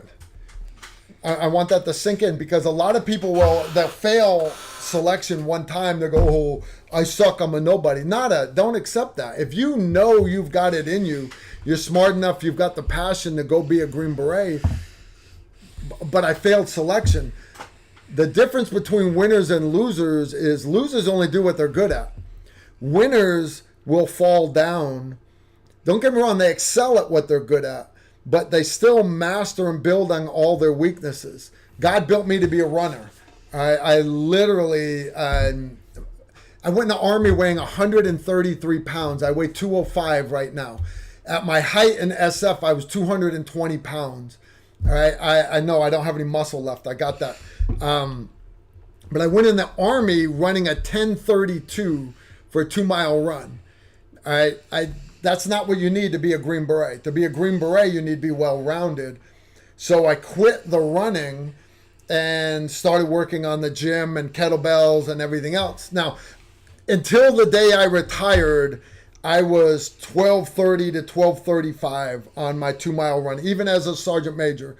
12:30 to 12:35. I think I had one 12:37 in there. But because that was my personal standard. But I could always bench my body weight. I could always do so many pull-ups. I could always accomplish the mission wearing body armor.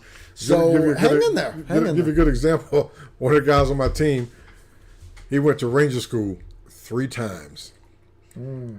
Not a lot of people would go back. Would go back at all. Yeah. He failed in the Dahlonega stage in the mountains. Shit, that's early. In January. Yeah. So look what I got for Steve. I found him a brand new bottle. Not tonight? Not tonight. All right, well, I'll tell you what. I'll take yours then. Take mine. Ooh, some good stuff. Right I knew he was going to say that. That's some good stuff. I'm drinking 5 Stone coffee again, guys. If you're not familiar with 5 Stone, Eric at 5stoneusa.com. Use TR10, saves you 10%. Guys, he makes some great freaking coffee. Great coffee. Oh, yeah, look at that snot right there. Oh, if you've never tried Patron XO Cafe, guys, it is like a coffee liqueur. Tequila. It'll open up your sinuses. Yes. So anyways, not a lot, just a little bit, just to warm my coffee back up. I've been sitting here a while. Just warming it up. Don't judge me. I'm just warming it up. Perfect coffee right there. You know, and you're so spot on about having to be or had been in the Army prior to going through Special Forces training, because you need that maturity, you need that understanding of what the Army standard is for a soldier. Because when they started the I'm not interrupting you. I want you to keep telling them. No, what was the? I'm looking at the security camera. I'm gonna go say goodbye to Travis real quick. What was the new course where they come straight in? 18 X-ray. Yeah, the X-rays. Right, and guys, not saying that the X-rays are not good Special Force soldiers. I mean, the ones that made it. But when you come straight out of high school, just in my opinion, you really haven't experienced life to a certain degree of maturity. You can get that in college, coming out of high school, right? Your first 4 years in college, and you get that your first 4 years, in the military, no matter what service you go to. And I truly believe you got to have that to understand the special forces side of it, because when you get to special forces, you're going to do a lot of things that are outside the boundaries of what the normal Army does, and how they go about conducting business. And you need to know the difference. You need to know that the Army doesn't do it like this, but right now we're going to do it like this because it meets the mission parameters. But you don't want to be that guy that, oh, this is the way we always done it, so why these Army guys getting mad at us when we showed up at their base, in some foreign country, and everybody else in the team is like, yeah, we don't do things like that around the big Army. We do things like that around ourselves, but there's some rules, like, during the war when you're going into the the green zone, there's certain things that guys know, okay, guys, we're getting ready to go through the gate, we need to straighten up. We need to do this, do that. And because you had an Army pass, you're going to understand that. But if you don't have that Army pass going from high school to the Q course, say you might have been a stud in high school, and yeah, you made it through the selection of the Q course, but you still don't have that basic military background. And you got to have that. We're going to be, we're talking about adding classes next year. Catch this one, all right? Combat lever gun. A bunch of guys been asking about doing pistol carbine stuff, but instead of AR semi-autos, lever guns. A lot of guys asking about lever guns. Wait till you see I just got my Henry 5.56. 5.56. Dude, it is beautiful, dude. It is beautiful. This is optics for you to put on your lever guns. Roger that. All right. So this box. I was going to text you and ask you to not forget for the 6 month. I just threw his optics on the drop ground. Test. Nah, they're fine, dude. They'll do good. So, anyways, I wanted to make sure you didn't miss that box. Yeah, good stuff indeed. How have you been, Steve? I've been well, Cole. I've been well. I want to give a shout out to all my peeps down in Glenn County, Brunswick, Georgia. Hope all is going well. Always good to know that they're down there doing their thing. Anytime you guys want to go someplace, so good. Every time I mention it, you talk about that gumbo. That gumbo was Nanette's good. Kitchen. Guys want to go on a vacation, kind of not on the cheap, but at a really great place. Brunswick, Georgia, St. Simon's Island, Jekyll Island, great places to go. Shout out to my brother Tony Palm, my brothers from another mother, Keith Pesur, Bobby Lee Hayes, Applejack. Get it, Applejack. How you doing, brother? Give me a shout. So what we talking about today? All right, Matthew Dion. Travis hit on it earlier. Would we do it all over again today? Looking at political climate and the disastrous pullout of Afghanistan, guys. I understand that's a conventional military. Pull it out of me. But if you think about the Army back in the 70s, if you think about the Army back in the 80s, the jumping junkies, you think about some of the shit that went on in Desert Storm. You think about the jackassery that happened in Somalia. You look at the fiasco down in Panama, Grenada. Guys, it's all the same. It doesn't matter. What matters is the guys to your left and right. And your unit is a direct reflection of the guys in the unit. If you're not sure what I'm talking about, at times I had the best, hands down, best ODA in the entire SF group. I actually had a colonel say that. And 4 months later, it wasn't. What happened? Well, Carl, you suck. No. Personalities, you'll lose a couple senior guys to go to schoolhouse. You get a couple new guys in, and personalities change. You get a new captain. You get a different warrant officer. You get a different team sergeant.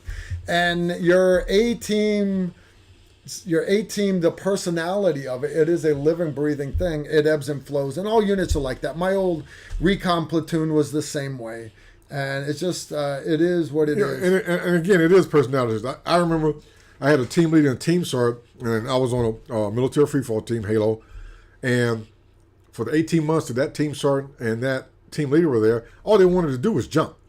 We scheduled another jump. Oh, let's go jump. let's go jump. You know, I'm like, dude, this is not a skydiving club.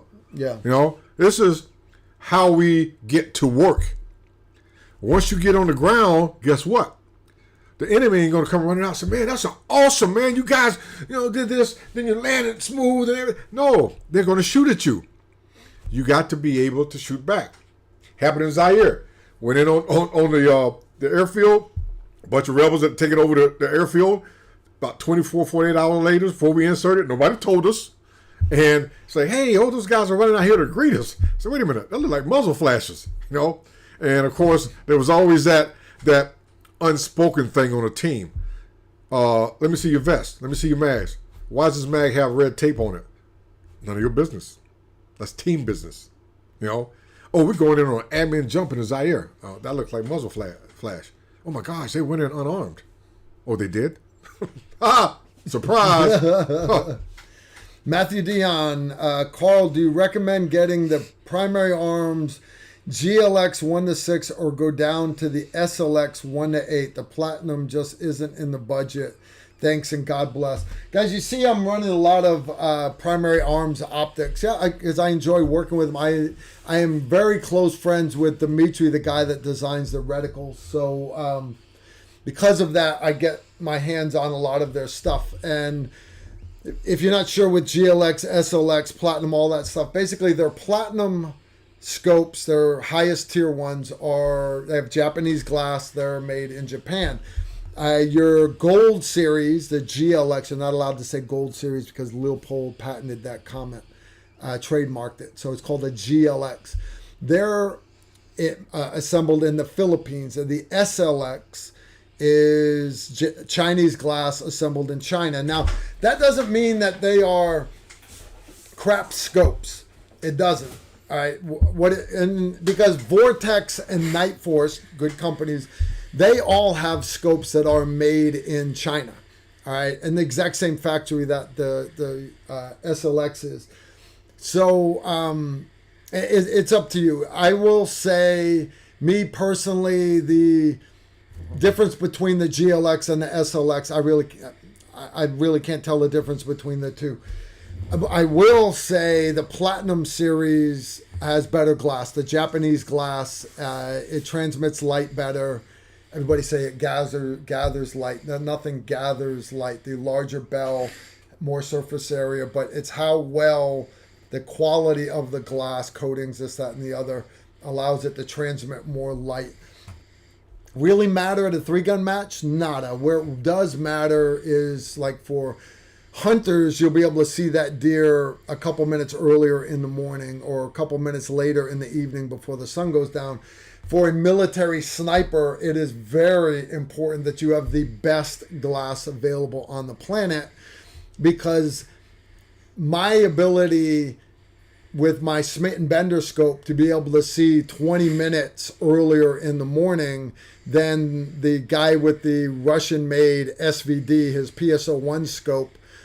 I need to be able to see but better, clearer, and be able to shoot more accurate and faster than him. So technology-wise, very, very important. Quality-wise, for me, very, very important. But for you, you've got to weigh that. If you want to run a 1-8 instead of a 1-6, cool. For me personally, I'm gonna run a 1X out to 200 meters all day long. I'm gonna leave it on 1X. So I'm a big EOTech guy. I love the new 1X Micro Prism. You guys saw me do the video on it. But if I'm gonna run the magnification at all, I want as much as I can get. So you specifically mentioned the Platinum series was outside your run. I got that. This is a 1-8.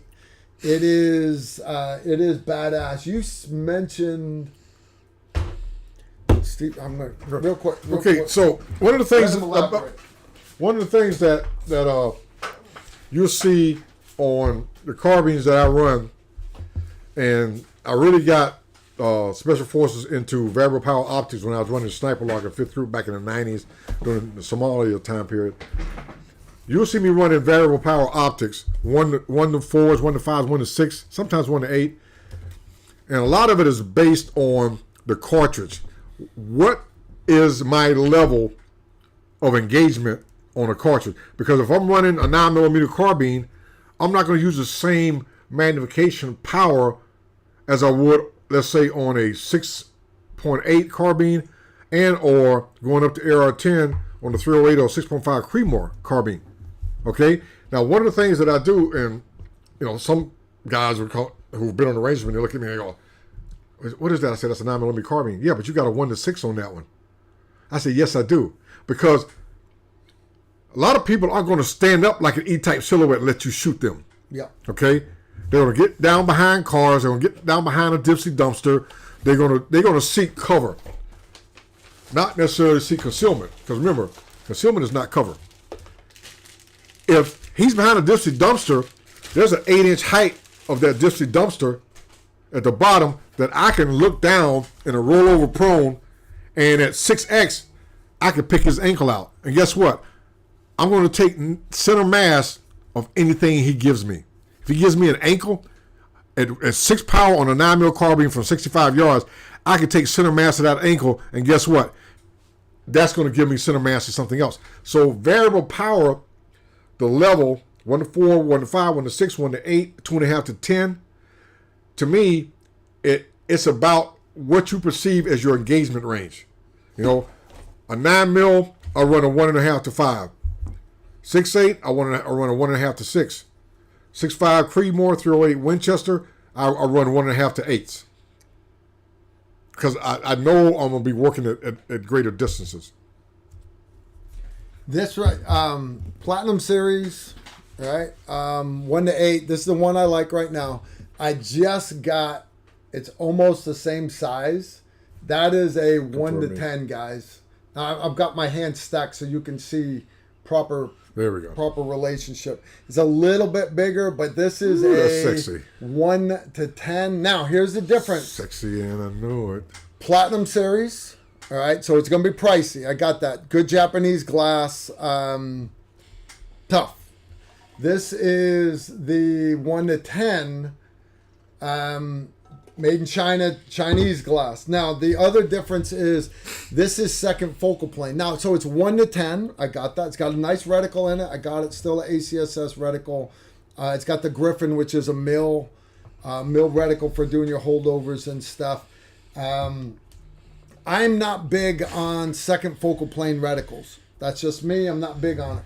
So I've told them I will test this out. I will. More likely what I'll do is I'll get a guy on our team, the Tactical Rifleman team, to actually run this puppy and tell me what they think of it. But it's out there. But I just wanted to let you know, you said a SLX 1 to 6 or a 1 to 8 Gold Series.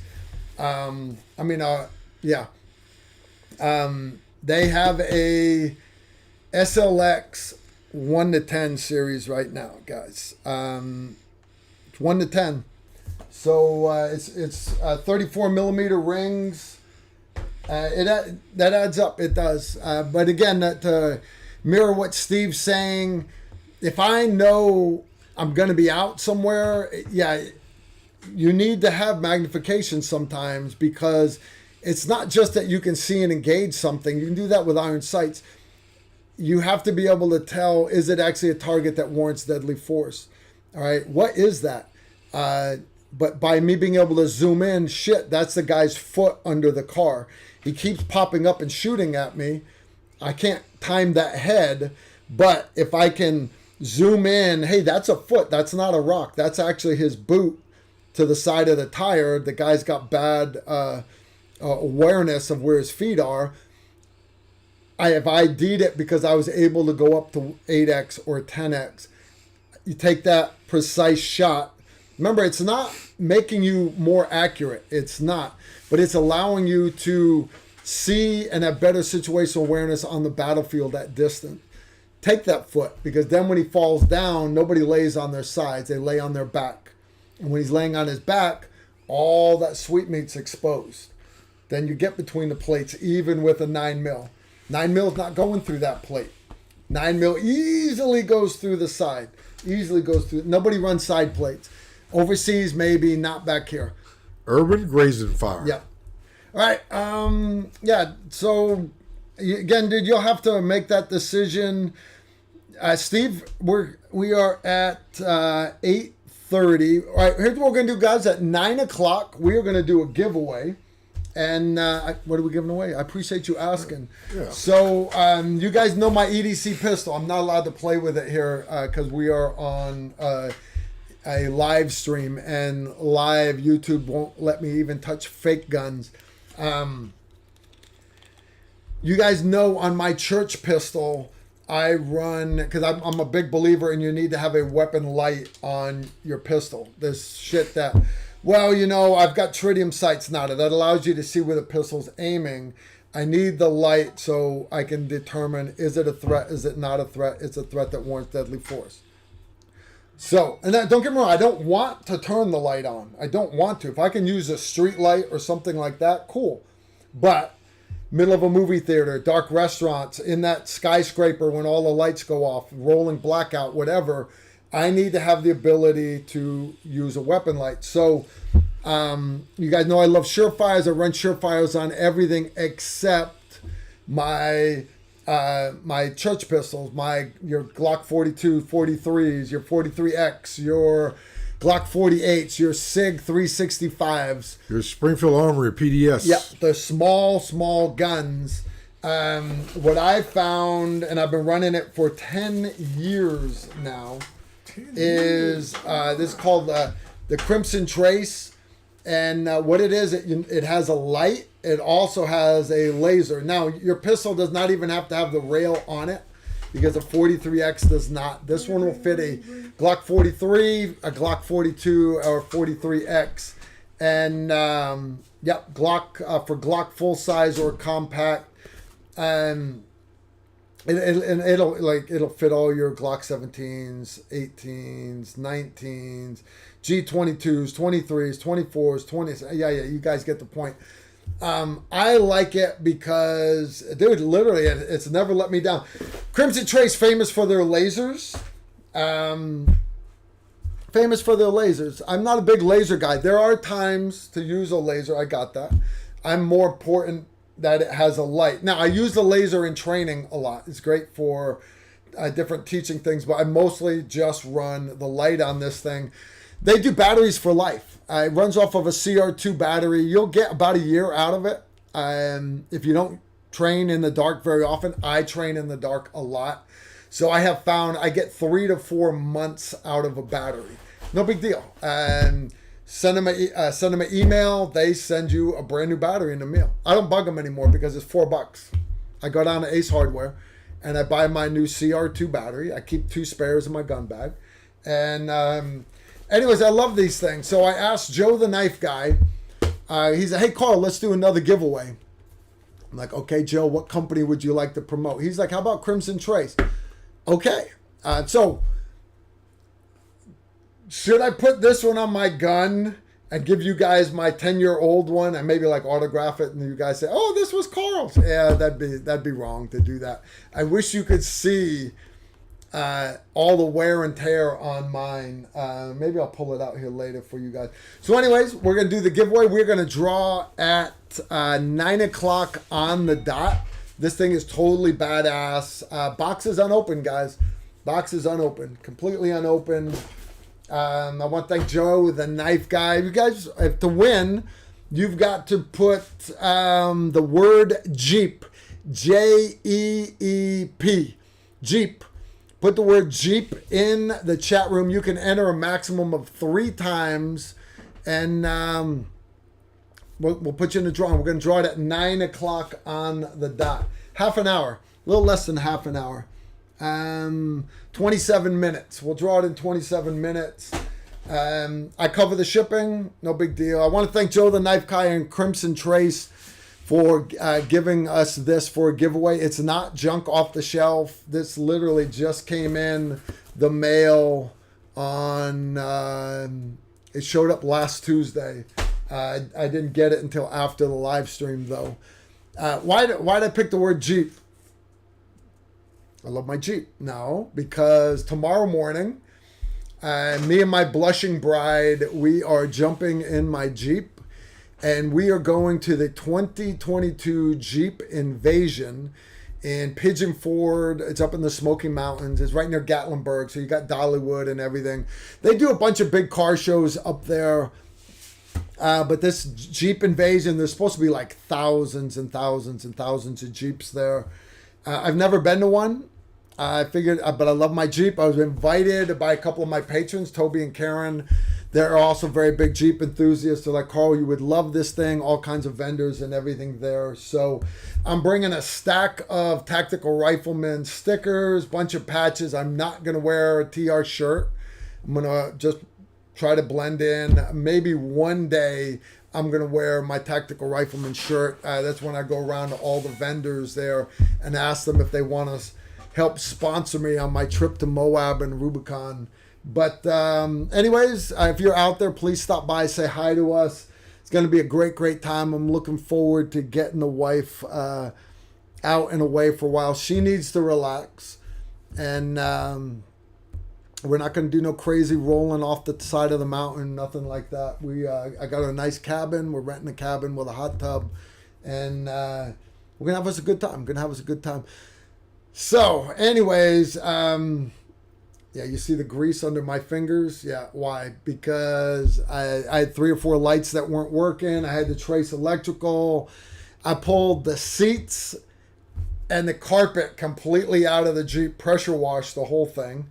Dude, I wish you could see how much mud was in the bottom of that thing. It was awesome. No rust. It blew my mind that there was no rust under there.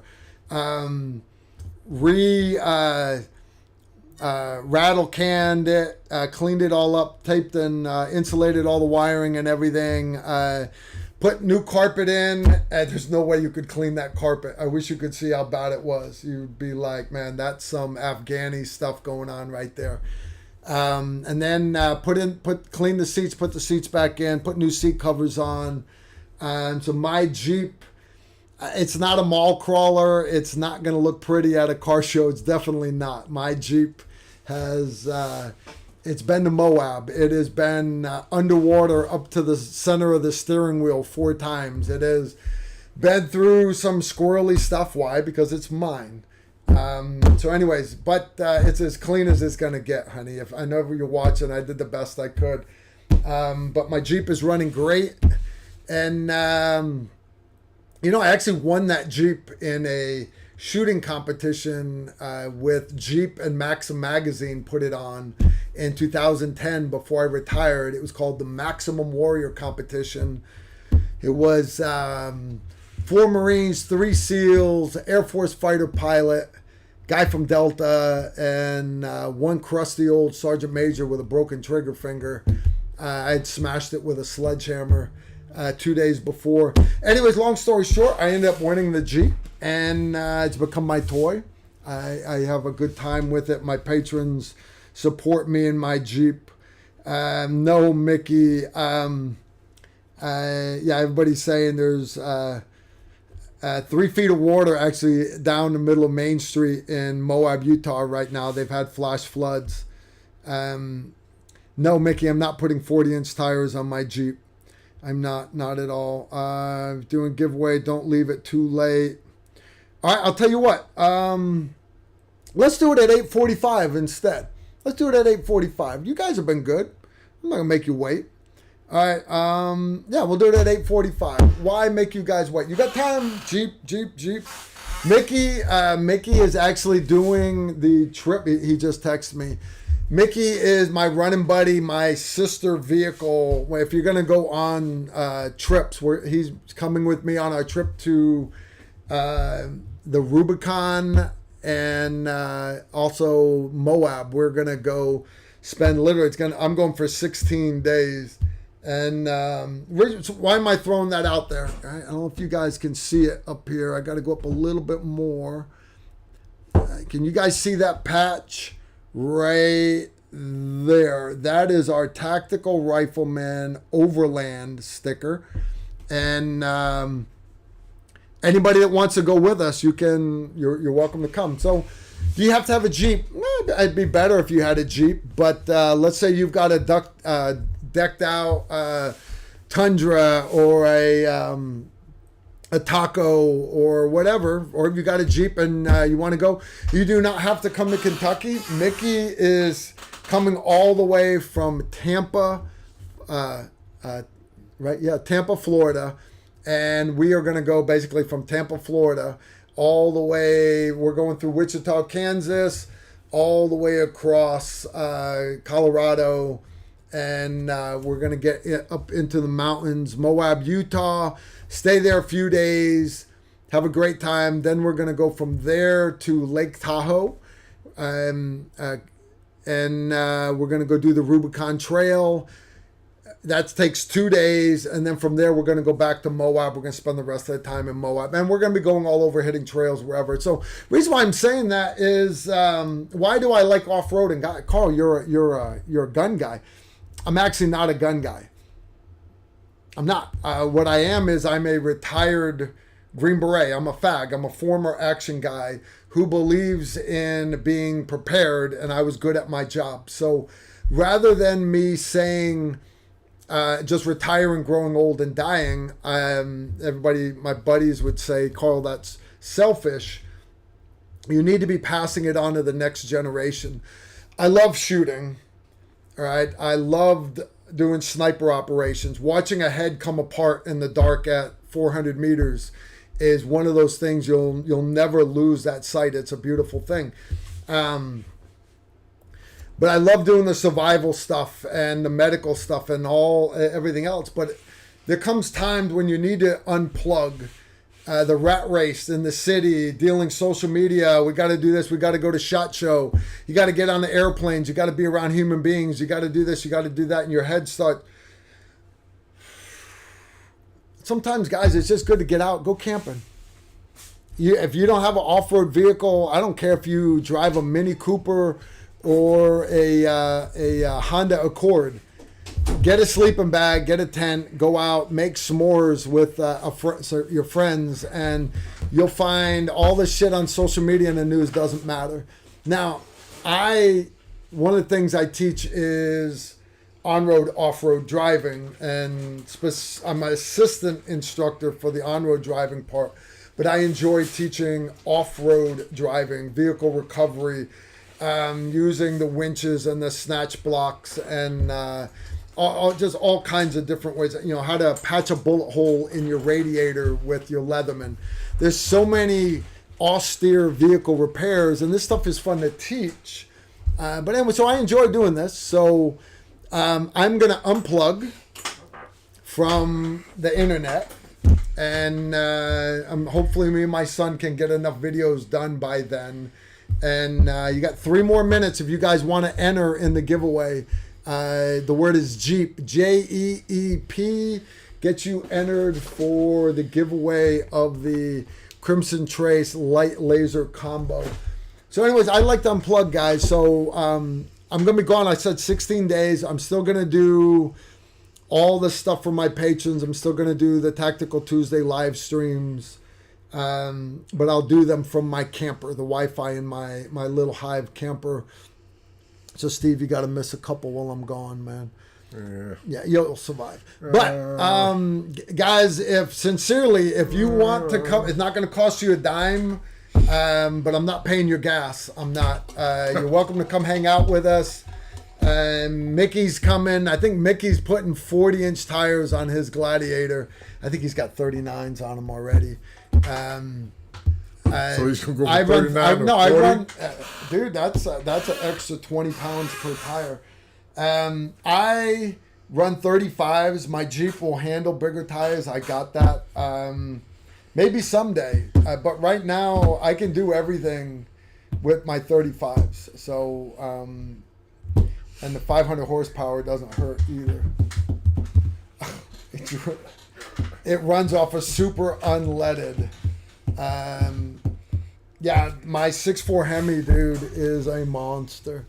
All right, I noticed, excuse me, Steve, you've got your haversack. I have my haversack. All right, I'll tell you what, right before we get in the haversack, ingress. Steve. All right, guys, real quick.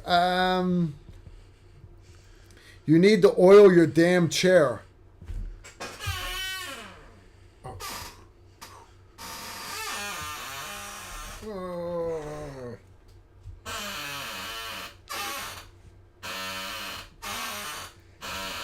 Shout out to my homies for the 82nd Airborne Division.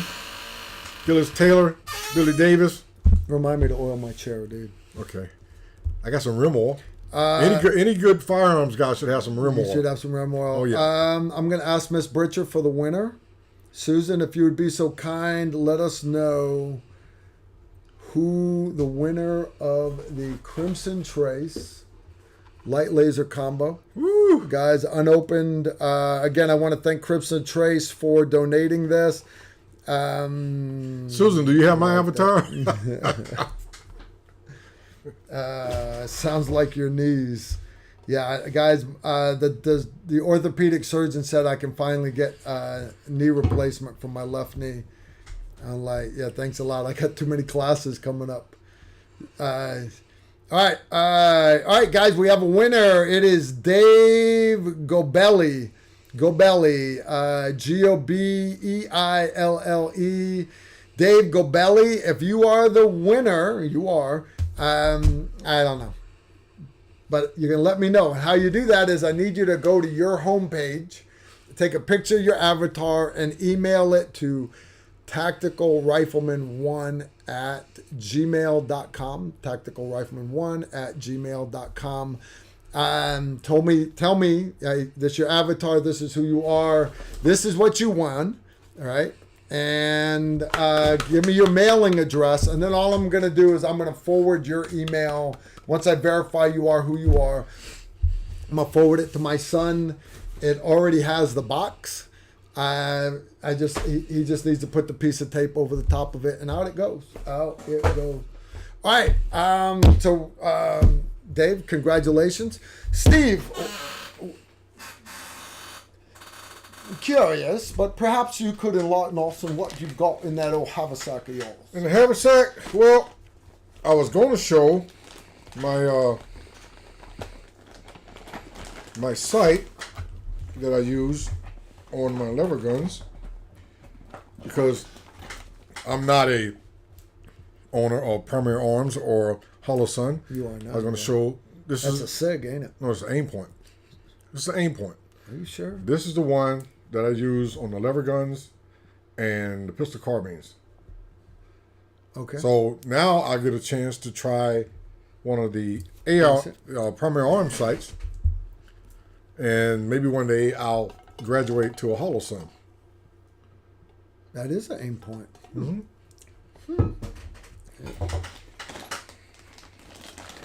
Also,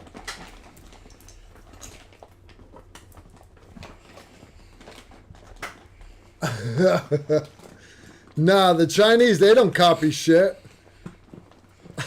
All right, very, very sexy. You know that I can't go a night without showing some kind of cutlery. Yep, we love knives. This is one of my favorites from my olden days, and it's still one of my favorites. It's an Almar. Almar's good knives. Almar. I remember back in the days. Well, I used to know the guy. They had some of the first switchblade knives. No, I'm not talking your switchblade Fonzie combs and crap stilettos. I'm talking as far as actual tactical field knives. Almar had a push button spring loaded knife. It was insanely expensive. I wanted one so bad. I want to say it was like $400. Dude, you understand how much $400 is? Yeah. Back in the day, $400 was, to me, even now, $400 is a lot. But back then, $400, it was might as well be made out of unobtainium, because this is a small, lightweight, general purpose, everyday carry knife. Almar, one of my favorites, along with my favorite of favorites and very inexpensive, Kershaw. Kershaws are great knives. So that's a sexy little knife right there. Yeah. I don't think you've ever played with my Kershaw though. This one, this is my everyday carry. You see how even though no matter how high tech a brand is, shit still loosens up. Knives still dull. And my only reason for saying that is I understand a Almar is a great knife, and Steve, I understand why you like it. But his little this that's this not is the Kershaw. No, this is we did a Kershaw last. No, we did a Kershaw last week. Okay, we did Kershaw. This is the other Almar. It's got a little cigar cutter on. Oh shit! That's some sweetness right there. Look at that little puppy. That's for your cigar. Put your cigar in there, clip it off. Gotta love it. You know, I smoked for 2 years, and only when I was a teenager.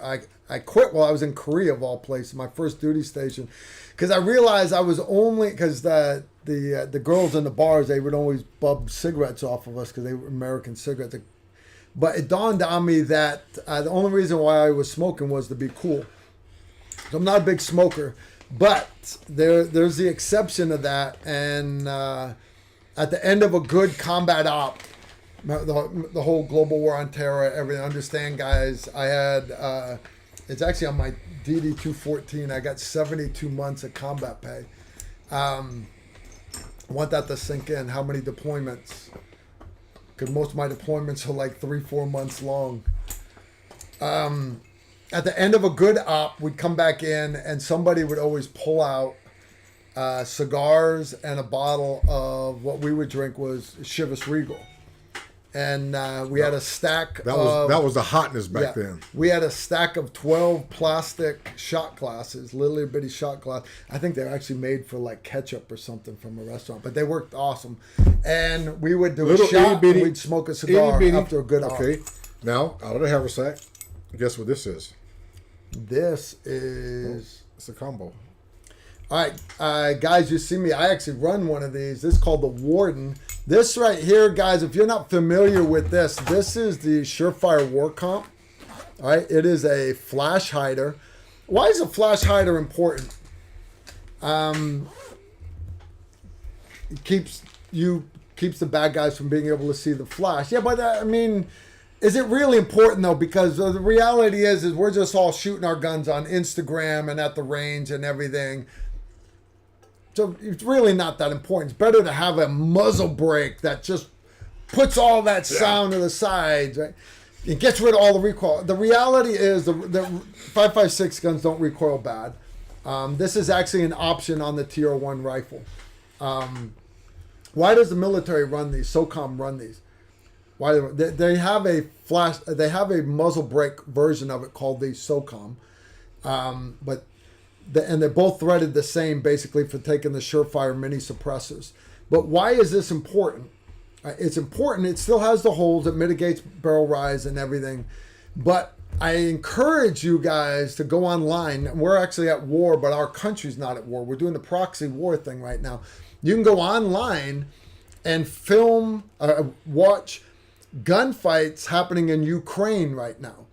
And you'll have a couple Russian guys on one side and a Ukrainian UAV filming, and at the other side there'll be 3 or 4 guys with Ukrainians with guns, and what you're seeing is one in a while will have a really massive muzzle flash, and the rest of them don't. They're very, very hard to see, and that is the importance of a flash hider. Now ask me what's different with that. What is different with this one, Steve? That one is actually Surefire War Comp, 5/8 by 24, bored out to take the 6.8. Nope, 357 Magnum. 357 Magnum, so you can run this on your lever gun. Running on the lever gun. Nice. All right, and no, this is not a suppressor. It's actually called the Warden. It still has the same attachment as your Surefire mini brakes and everything. But the advantage of it is, like, because I run the SOCOM muzzle brake. And if you're to the sides, it's loud as snot. When I have classes, and you'll see it on my gun all the time at classes, why? So I look cool, right? No, I do it because I don't want to beat the snot out of my students with it. So it slides right over. I got to unlock it. Once it's indexed in, you just turn that collar. And I didn't have it in right, Steve. Yeah, and those are basically what you hear or see right into place in the firearms world as a linear comp. Push, turn, slides right off the gun. So basically what you're doing is you're forcing the flash and the blast forward away from the shooter. Does that help the guy to your left and right out on a pew-pew tactical range? Yes, it does. But if you have to use this in any situation where you're firing from the prone and it's a sandy, dusty, grassy area, you're blowing all. You're going to blow dust and sand and everything else, not only to anybody to your left and right, but also on you. So you put the linear comp in it, so it's going to direct everything out and away from you to better protect your position and the person to your left and the right. It actually does reduce a lot of the sound also because all that blast is being directed forward. Now, at the same time, doing pew-pew, understand it looks cool. This does look cool on your gun, but you're actually making recoil a little bit worse because all the blast is now, you might as well not have had this on your gun at all. But I run it for my students. I do. I run it for my students. So basically what we did is I had Barry Duke, at Surefire, take a 7.62 war comp, bore it out just past 357, whatever the safety is, 20,000, 30,000. So we can shoot 357 Magnum through it. Nice. So that would thread right onto my lever gun right now. Yes, That's got a threaded barrel. Yes, it will. Guys, my favorite lever gun is my my Boss. It's got a 357 38 special. It's threaded, so I can put my 45 suppressor on it. But I just got a new lever gun in from Henry, and it is 5.56. Now, because those bullets are so sharp, you don't want that primer, that tip hitting the primer of the next bullet. You understand? That would be bad. So, so they don't do it in a tube magazine. It actually has a 5-round detachable box magazine. It's a lever gun. And me and Randy, me and Randy, Sunday, I canceled range day Sunday because it was going to rain cats and dogs. Randy doesn't read his text, so Randy showed up. And God loves Randy. Yes, he does. You know he does. And we love Randy. So the clouds part, the sun comes down, and Randy's truck drives past my license plate reader. And bing, I get the ding on the phone. I was like, that's Randy. Why is Randy here? I canceled range day. Because God wanted me to zero my lever gun. So we went, mounted a new optic on it. I put a 1-8 on it. And we zeroed that puppy. And it is shooting, it's a lever gun, and it's shooting 1 MOA. It's awesome. I mean, I was very, very impressed. 1 MOA with 55 grain. Me and Randy talked about it, and we're like, if we tinker with this thing and we find some 5.56 that it likes, maybe 62, 65 grain, maybe 75, I bet we can make that gun a tack driver. Oh yeah, It's a beautiful gun. And beautiful gun. Henry makes it also in 308 Winchester and 6.5 Creedmoor. Yeah, I saw the 308 one on Instagram today. Oh yeah. I was like, thou shalt not covet thy neighbor's lever gun. So I am happy with my 5.56. I'm going to run it to death. What you got here? Steve brings me ammo. Oh, sweet nectar. All right, guys, we were talking last Tuesday about 5.56 and the 7.62 ammo coming out in polymer. Last week, Steve had the 308. This is your 5.56 in the polymer casing. That is lighter, dude. That is so much lighter. So much lighter. So almost much lighter. 35% lighter. And the thing I tried to emphasize last week on the polymer ammo.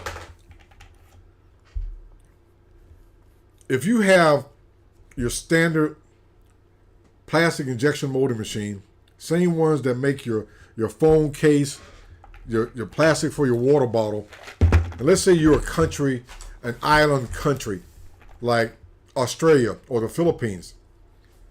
In order for you to have brass, you're either going to have somebody shipping brass into your country in the actual cases ready, or ammunition, or you're going to get the raw brass, and then you're going to have these big giant hammer pounding machines make brass there in your country. There are a lot of, I know there's got to be thousands of companies in Australia that do injection molding. Dude, they were doing injection molding of water bottles at Bayap in Baghdad. They realized bringing bottled water up all the way from Kuwait, tractor trailer trucks, weight, convoys, everything, the water, right? The convoys were getting hit so much. You shoot up a convoy full of bottled water, all that water is now worthless, right? So they took basically a pond there at Camp Liberty, made it into a water treatment plant, and started injection molding their old 1 liter bottles of water. And 556. That's very, very awesome right there. Now, the piece de resistance, whatever they say in France. What is this? Kinetic energy. What is that? That is 6.8. 6.8 with a VMAX bullet in it. That looks like a 125, but 126? No, that's a 120. 120. I'm off by What is that? That is a 6.8 polymer. Nice. Damn, dude. Baby. Damn. Oh, stop the press. Nice. Who is that? Vicky Vale. I like Batman. 6.8 SPC polymer, people. Saw it first on Tactical Tuesday. All right. What? Gotta love it. So, if you're in Australia, go down the street and say, hey, man, do you have an injection molding machine? They say, yeah. Hey, Steve, can we get that die to stick in that machine? And next thing you know, you're going to be cranking out polymer cases, 556, 6.8. Does that smell like blueberry cookie to you? Smells like blueberry cookie. Annalise, I love your candle. She gave me this candle, dude. It's actually called Carl's Cookies because she made me blueberry cookies at a class her husband attended. Oh shit! Stop, Steve. Stop. No, this is the old school. This is the old school. Oh shit! That's old school. No, I want you guys to let that sink in. All right. Look at digging around. 556. No, I'm sorry. That's 300 blackout. Oh, blackout. Okay. Fitty. 762. Oh shit. 762. No, here you go. Here you go. 762. Now, remember I told you that I was working with a guy that has the patent on the new stuff. See, the old stuff used the cut-off brass case. Yeah, okay. The new stuff, he doesn't have that. He doesn't have that on the new stuff. The new stuff is actually the insert into the polymer, not over the polymer like the old 50 cal. But either way, you're going about 35%, and as you go in larger calibers, go up to like 45%, 40% weight reduction. Less heat on the gun because it's not transferring heat in the chamber. Okay, so you're picking up a little bit of velocity. Accuracy is greater because when you seat the bullet in the polymer wraps 360 degrees, whereas brass, you always have high points. And especially if you got a candelore and you're pinching the brass into the candelore, you're damaging the bullet. With polymer, you don't have to do that.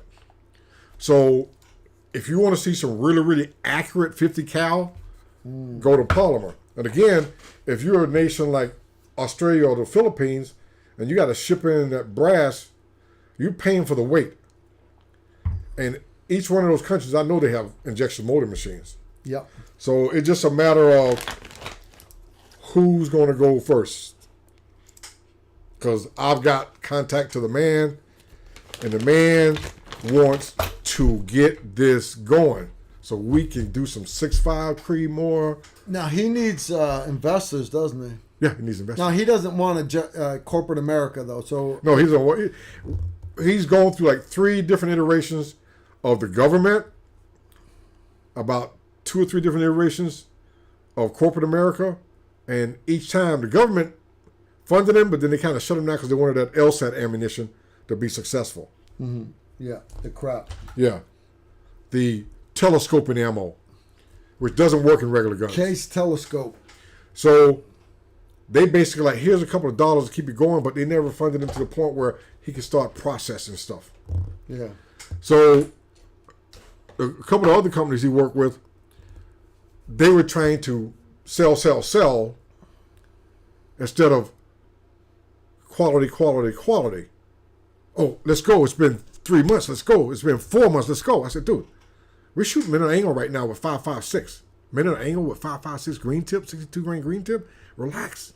We'll get there. And then they just lost control. They just wanted the dollars so fast. And it's been about 8-9 years now. And as you can see, it fell off the radar. Yeah, it did. As you can see, I'm still telling people this is the future. It's not revolutionary, but it's evolutionary.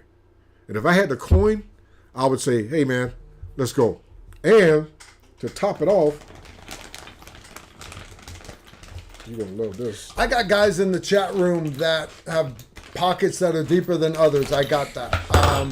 Paul, if you're watching, for example, you know who you are. Speaking of, and again, I'm not wanting you to take this to your guys in corporate America, but if you've got a couple like-minded, great Americans that want to see this succeed, and oh, by the way, as soon as it does, you're printing it. This guy, how old is he now? 73 years old. I would so love to have this happen in his lifetime, because it's going to happen one way or the other. It might as well happen in this guy's lifetime. So close your eyes. Put your hand out.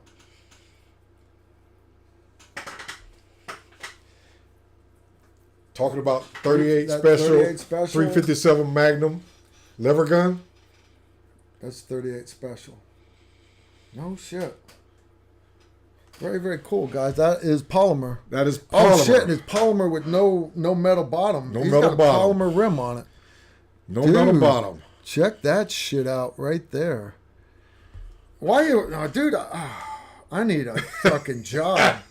I need a job. You need an injection molding machine. No, because I would love to get this guy. One injection molding machine has a 6 foot by 6 foot footprint on a floor. That's a garage, people. Yeah. That's a garage. That is awesome. This right here, running through your lever guns. Imagine this in a 45-70.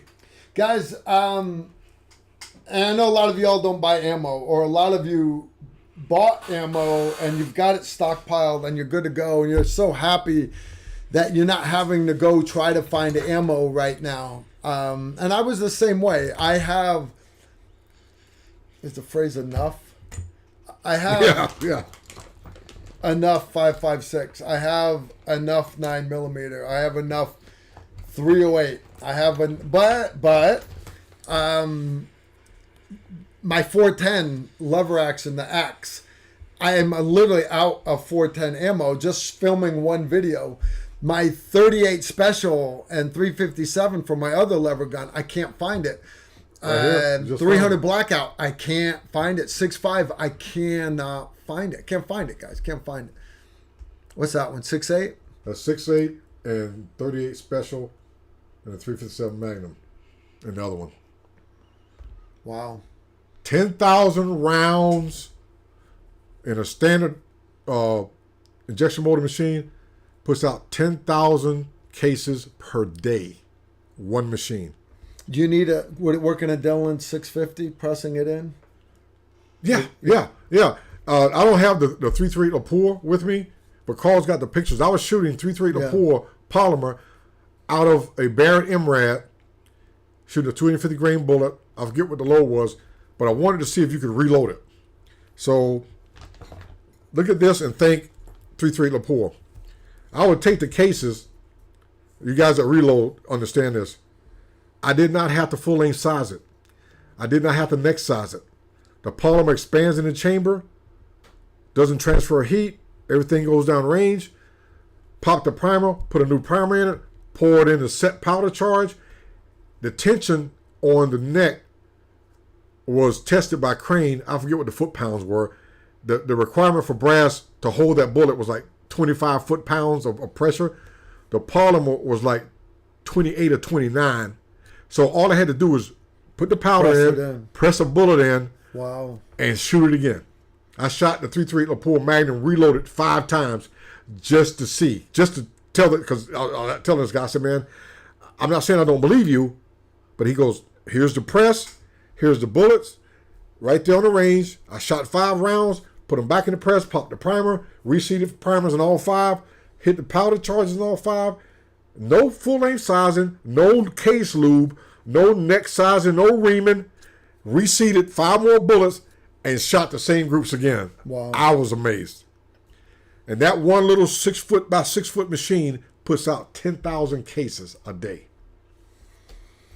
That son of a gun's going to pay for itself pretty quick. Anyways, guys, if you know people with money that, and everybody's wanting to do stuff on Wall Street and everything. Don't grow on trees, people. They're going to take it away from you one day. I had guys say, because I was like, hey, should I invest in this? Should I invest in that? And they looked at me, they're like, no. Carl, you need to invest in things that you know about. And a guy, and I won't say his name, he has made an insane amount of money selling gun parts. And the reason why is his logic was, Carl, all the rednecks are buying up ammo right now. They've gotten their wives used to them spending $200 a month.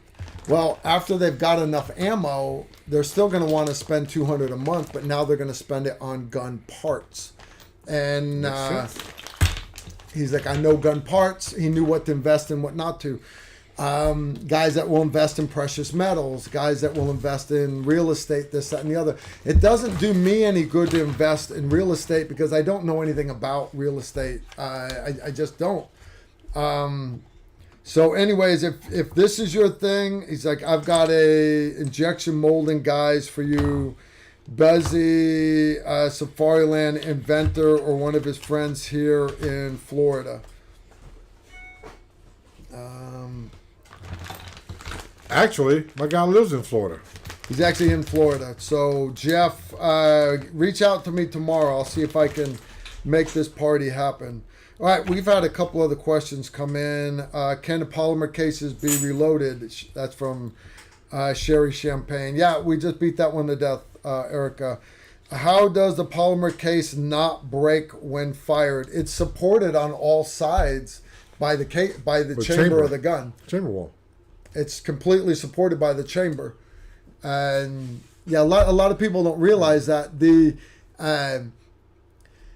pressure stretches out your brass case, and that's why, remember, Steve's been saying you don't have to trim them. That's what he's actually talking about, them being fire formed, and it's slowly stretching out. They actually get too long. They get too long as it's trying to creep out as it gets thinner. But this is just taking that like a sponge and then going right back to where it was. So just basically saying the polymer has a memory flex. When you fire, it flexes in the chamber, comes back to its original size. Brass flexes out and stays out. And you have to resize it back. Push your shoulder back, push your neck back, the case. And in cases where you don't have a straight wall case and you can use carbide dies, bottleneck cases, you have to use case lube on the cases so it doesn't get stuck when you size it. Trim it, neck size, everything else, polymer, you don't have to do that. Man, my shit gets stuck. My reload and press, it's got a lot of miles. You guys, I owe you for getting me that Dillon 650, my reload and press right there. I always wanted one. I could never do it. I never had the money for it. I I had 2 kids, my wife, everything, and Steve's like, Carl, as much as you shoot, you need to get into reloading. You know, 308, all this, you need to get into reloading. You need to get into reloading. But Roger that, Steve, I can't afford it. I don't have the money for it. And then Op Valhalla happened in Solder City, and that's the op. If my patrons, you've heard about it. Me, I wasn't even supposed to go out that night. They weren't using the snipers. I wasn't going to go out that night. I was supposed to just hang out. Byron Russell said, "Hey, Carl, I want you on the minigun. We're going into Solder City tonight. It's a 6 p.m. hit, the height of rush hour. First time Americans have gone into Solder City in like over a year. I want you on the minigun."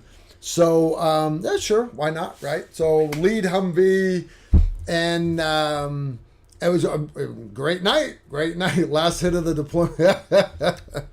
I got to do a tac mag reload on the minigun. Anyway, long story short, we had a pair of Apaches. Above them was a pair of F-16s, and one of the F-16s, his lantern pod, he videotaped the whole thing on thermal. Because thermals can film during the day. And we hit at 6 p.m. Sun was still up, and we didn't get home till like 2 in the morning. It was a long running gunfight. But the next day, the guy from the Air Force comes over and he's like, "Hey man, here's the DVD from the lantern pod last night." And it's classified-ish. But it was so cool. They actually took all the classified stuff off of the screen, gave us a declassified version of it, and you can hear the TAC-P talking over the radio. The pilot came in, did a show of force once. He came in supersonic right above the top of the 2-story buildings, and anyways, on the video you can see my minigun, the pile of casings got so high on the hood of the vehicle, the driver couldn't see through the windshield anymore. And the glow of the barrel, you could see everything on the video. Well, I showed it to Steve, and Steve's like, because Steve was back in the States. And Steve's like, "Hey, you still want that Dillon 650? I was like, "Yes, Steve, I want, but I can't afford it." He's like, "I showed that footage to Mr. Dillon, the Dillon minigun." He's like, "I showed that footage to Mr. Dillon, the Mr. Dillon." And anyways, they cut me a insanely good deal. And so yeah, Mr. Dillon, if you're watching, one, thank you for making the coolest gun on the planet. Next to the Beret 50, but yeah, I've got a soft spot in my heart for the Dillon minigun. But yeah, my 650, all the dies. Yeah, Steve has done so much for me, guys. He really has. Steve has saved the lives of so many SF guys from every group, conventional soldiers from every unit, simply because their units adopted the same programs that SF did, that adopted the same programs that 5th Special Forces Group did. And all of these programs were started under Steve Holland's watch. So for a colonel, an SF colonel, to single a master sergeant out in front of all these other officers and sergeant majors and everything and say, "Hey, this guy right here is the freaking man." For me to walk in the SHOT Show where literally, there's billions of dollars there, all the big companies, literally everybody's there at SHOT Show, and for them to say, "Steve, here's your badge," and for it to say guest of show. What year was that? 2002, 2003? 2002. I think it was 2002. I just got back from the initial invasion of Afghanistan. Guest of show. His badge said, you understand, there's one guest of show. He is the guest of show, not crazy. So yeah, Steve, I'm just glad to call you my buddy, dude. I am. I'm honored to have you here on the show. You guys should be too. You really should. Polymer case. How long does the polymer ammo keep? Well, so long as you keep it out of direct sunlight and use oxygen absorbers, your polymer cases will still be edible 25 years later. I don't know, Steve. You're gonna have. You ever hear about people trying to get rid of plastic water bottles and plastic shopping bags because they last forever? Forever. Hello. Guys, Susan Britcher, aka Mama Bear, she's got to go back to work. She's actually on the clock right now over in Australia. She's got to go back to work. Susan, thank you for helping us run the live stream tonight. That puts Donut, you're in charge of my moderators. JT, you're in charge of keeping Donut in line. Kem, you're in charge of keeping JT in line. And Jerry J, no explosive formulas, please, if you don't mind.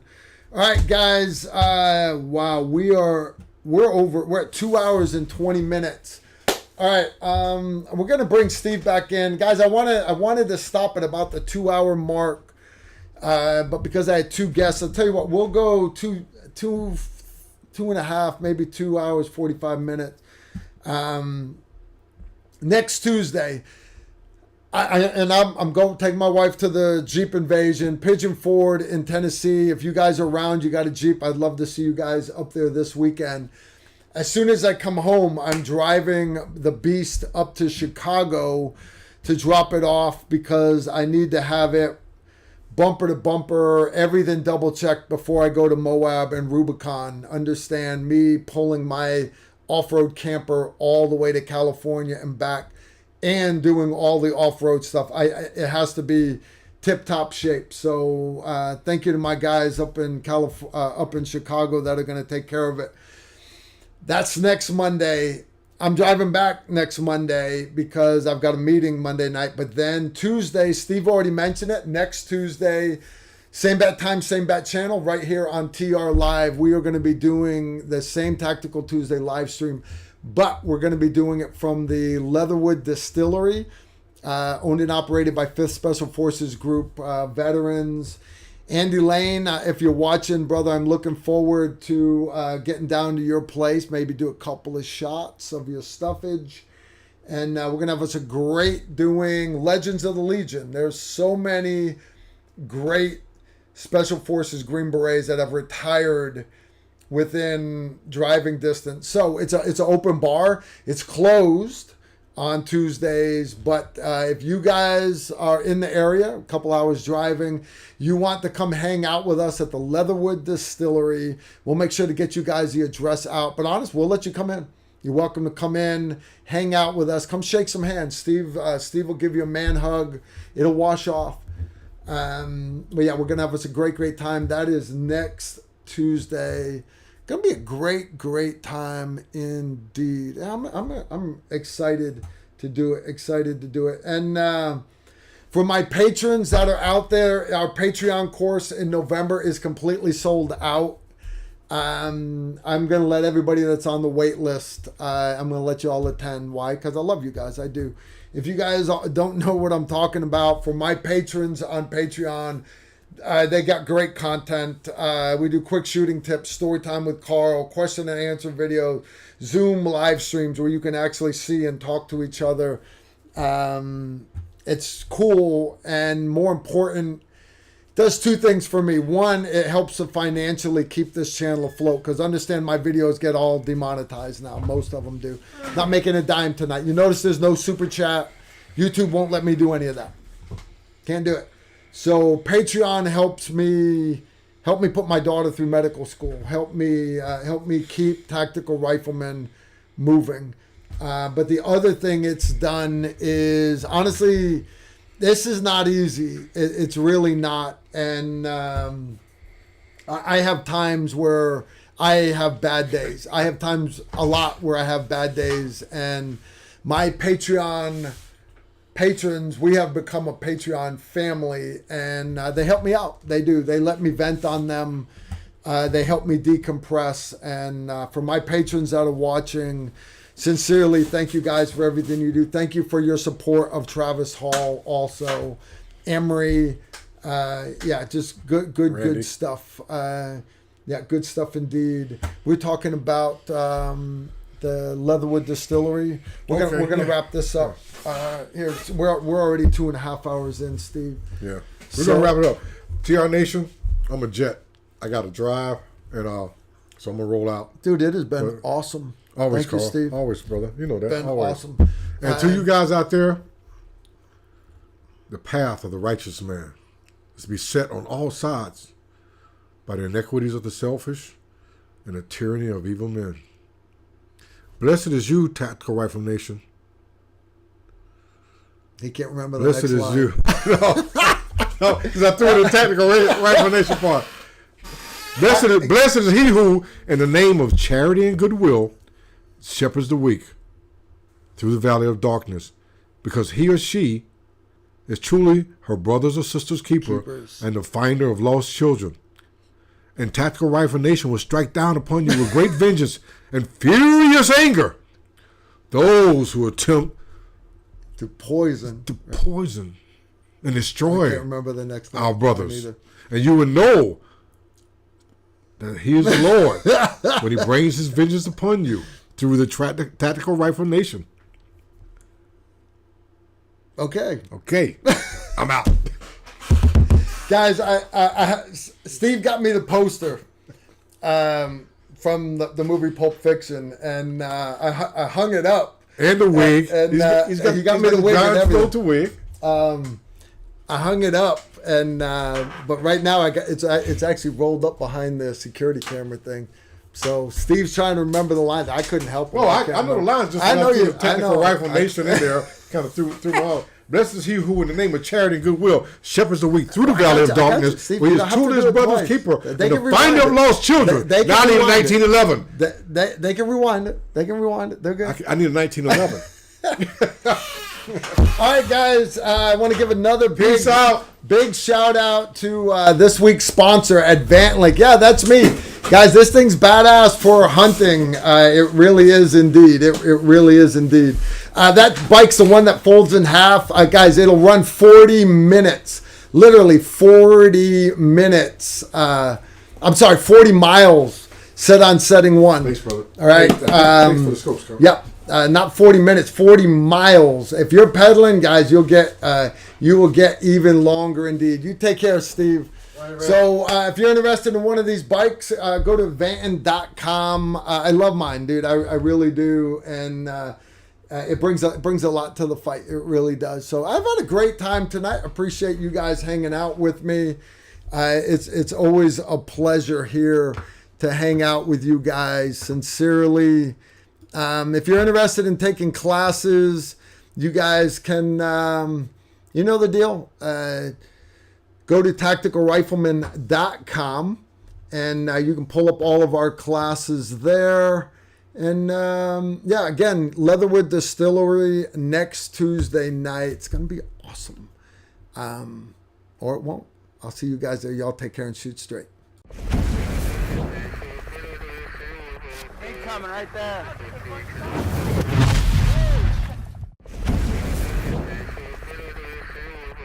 Coming right there.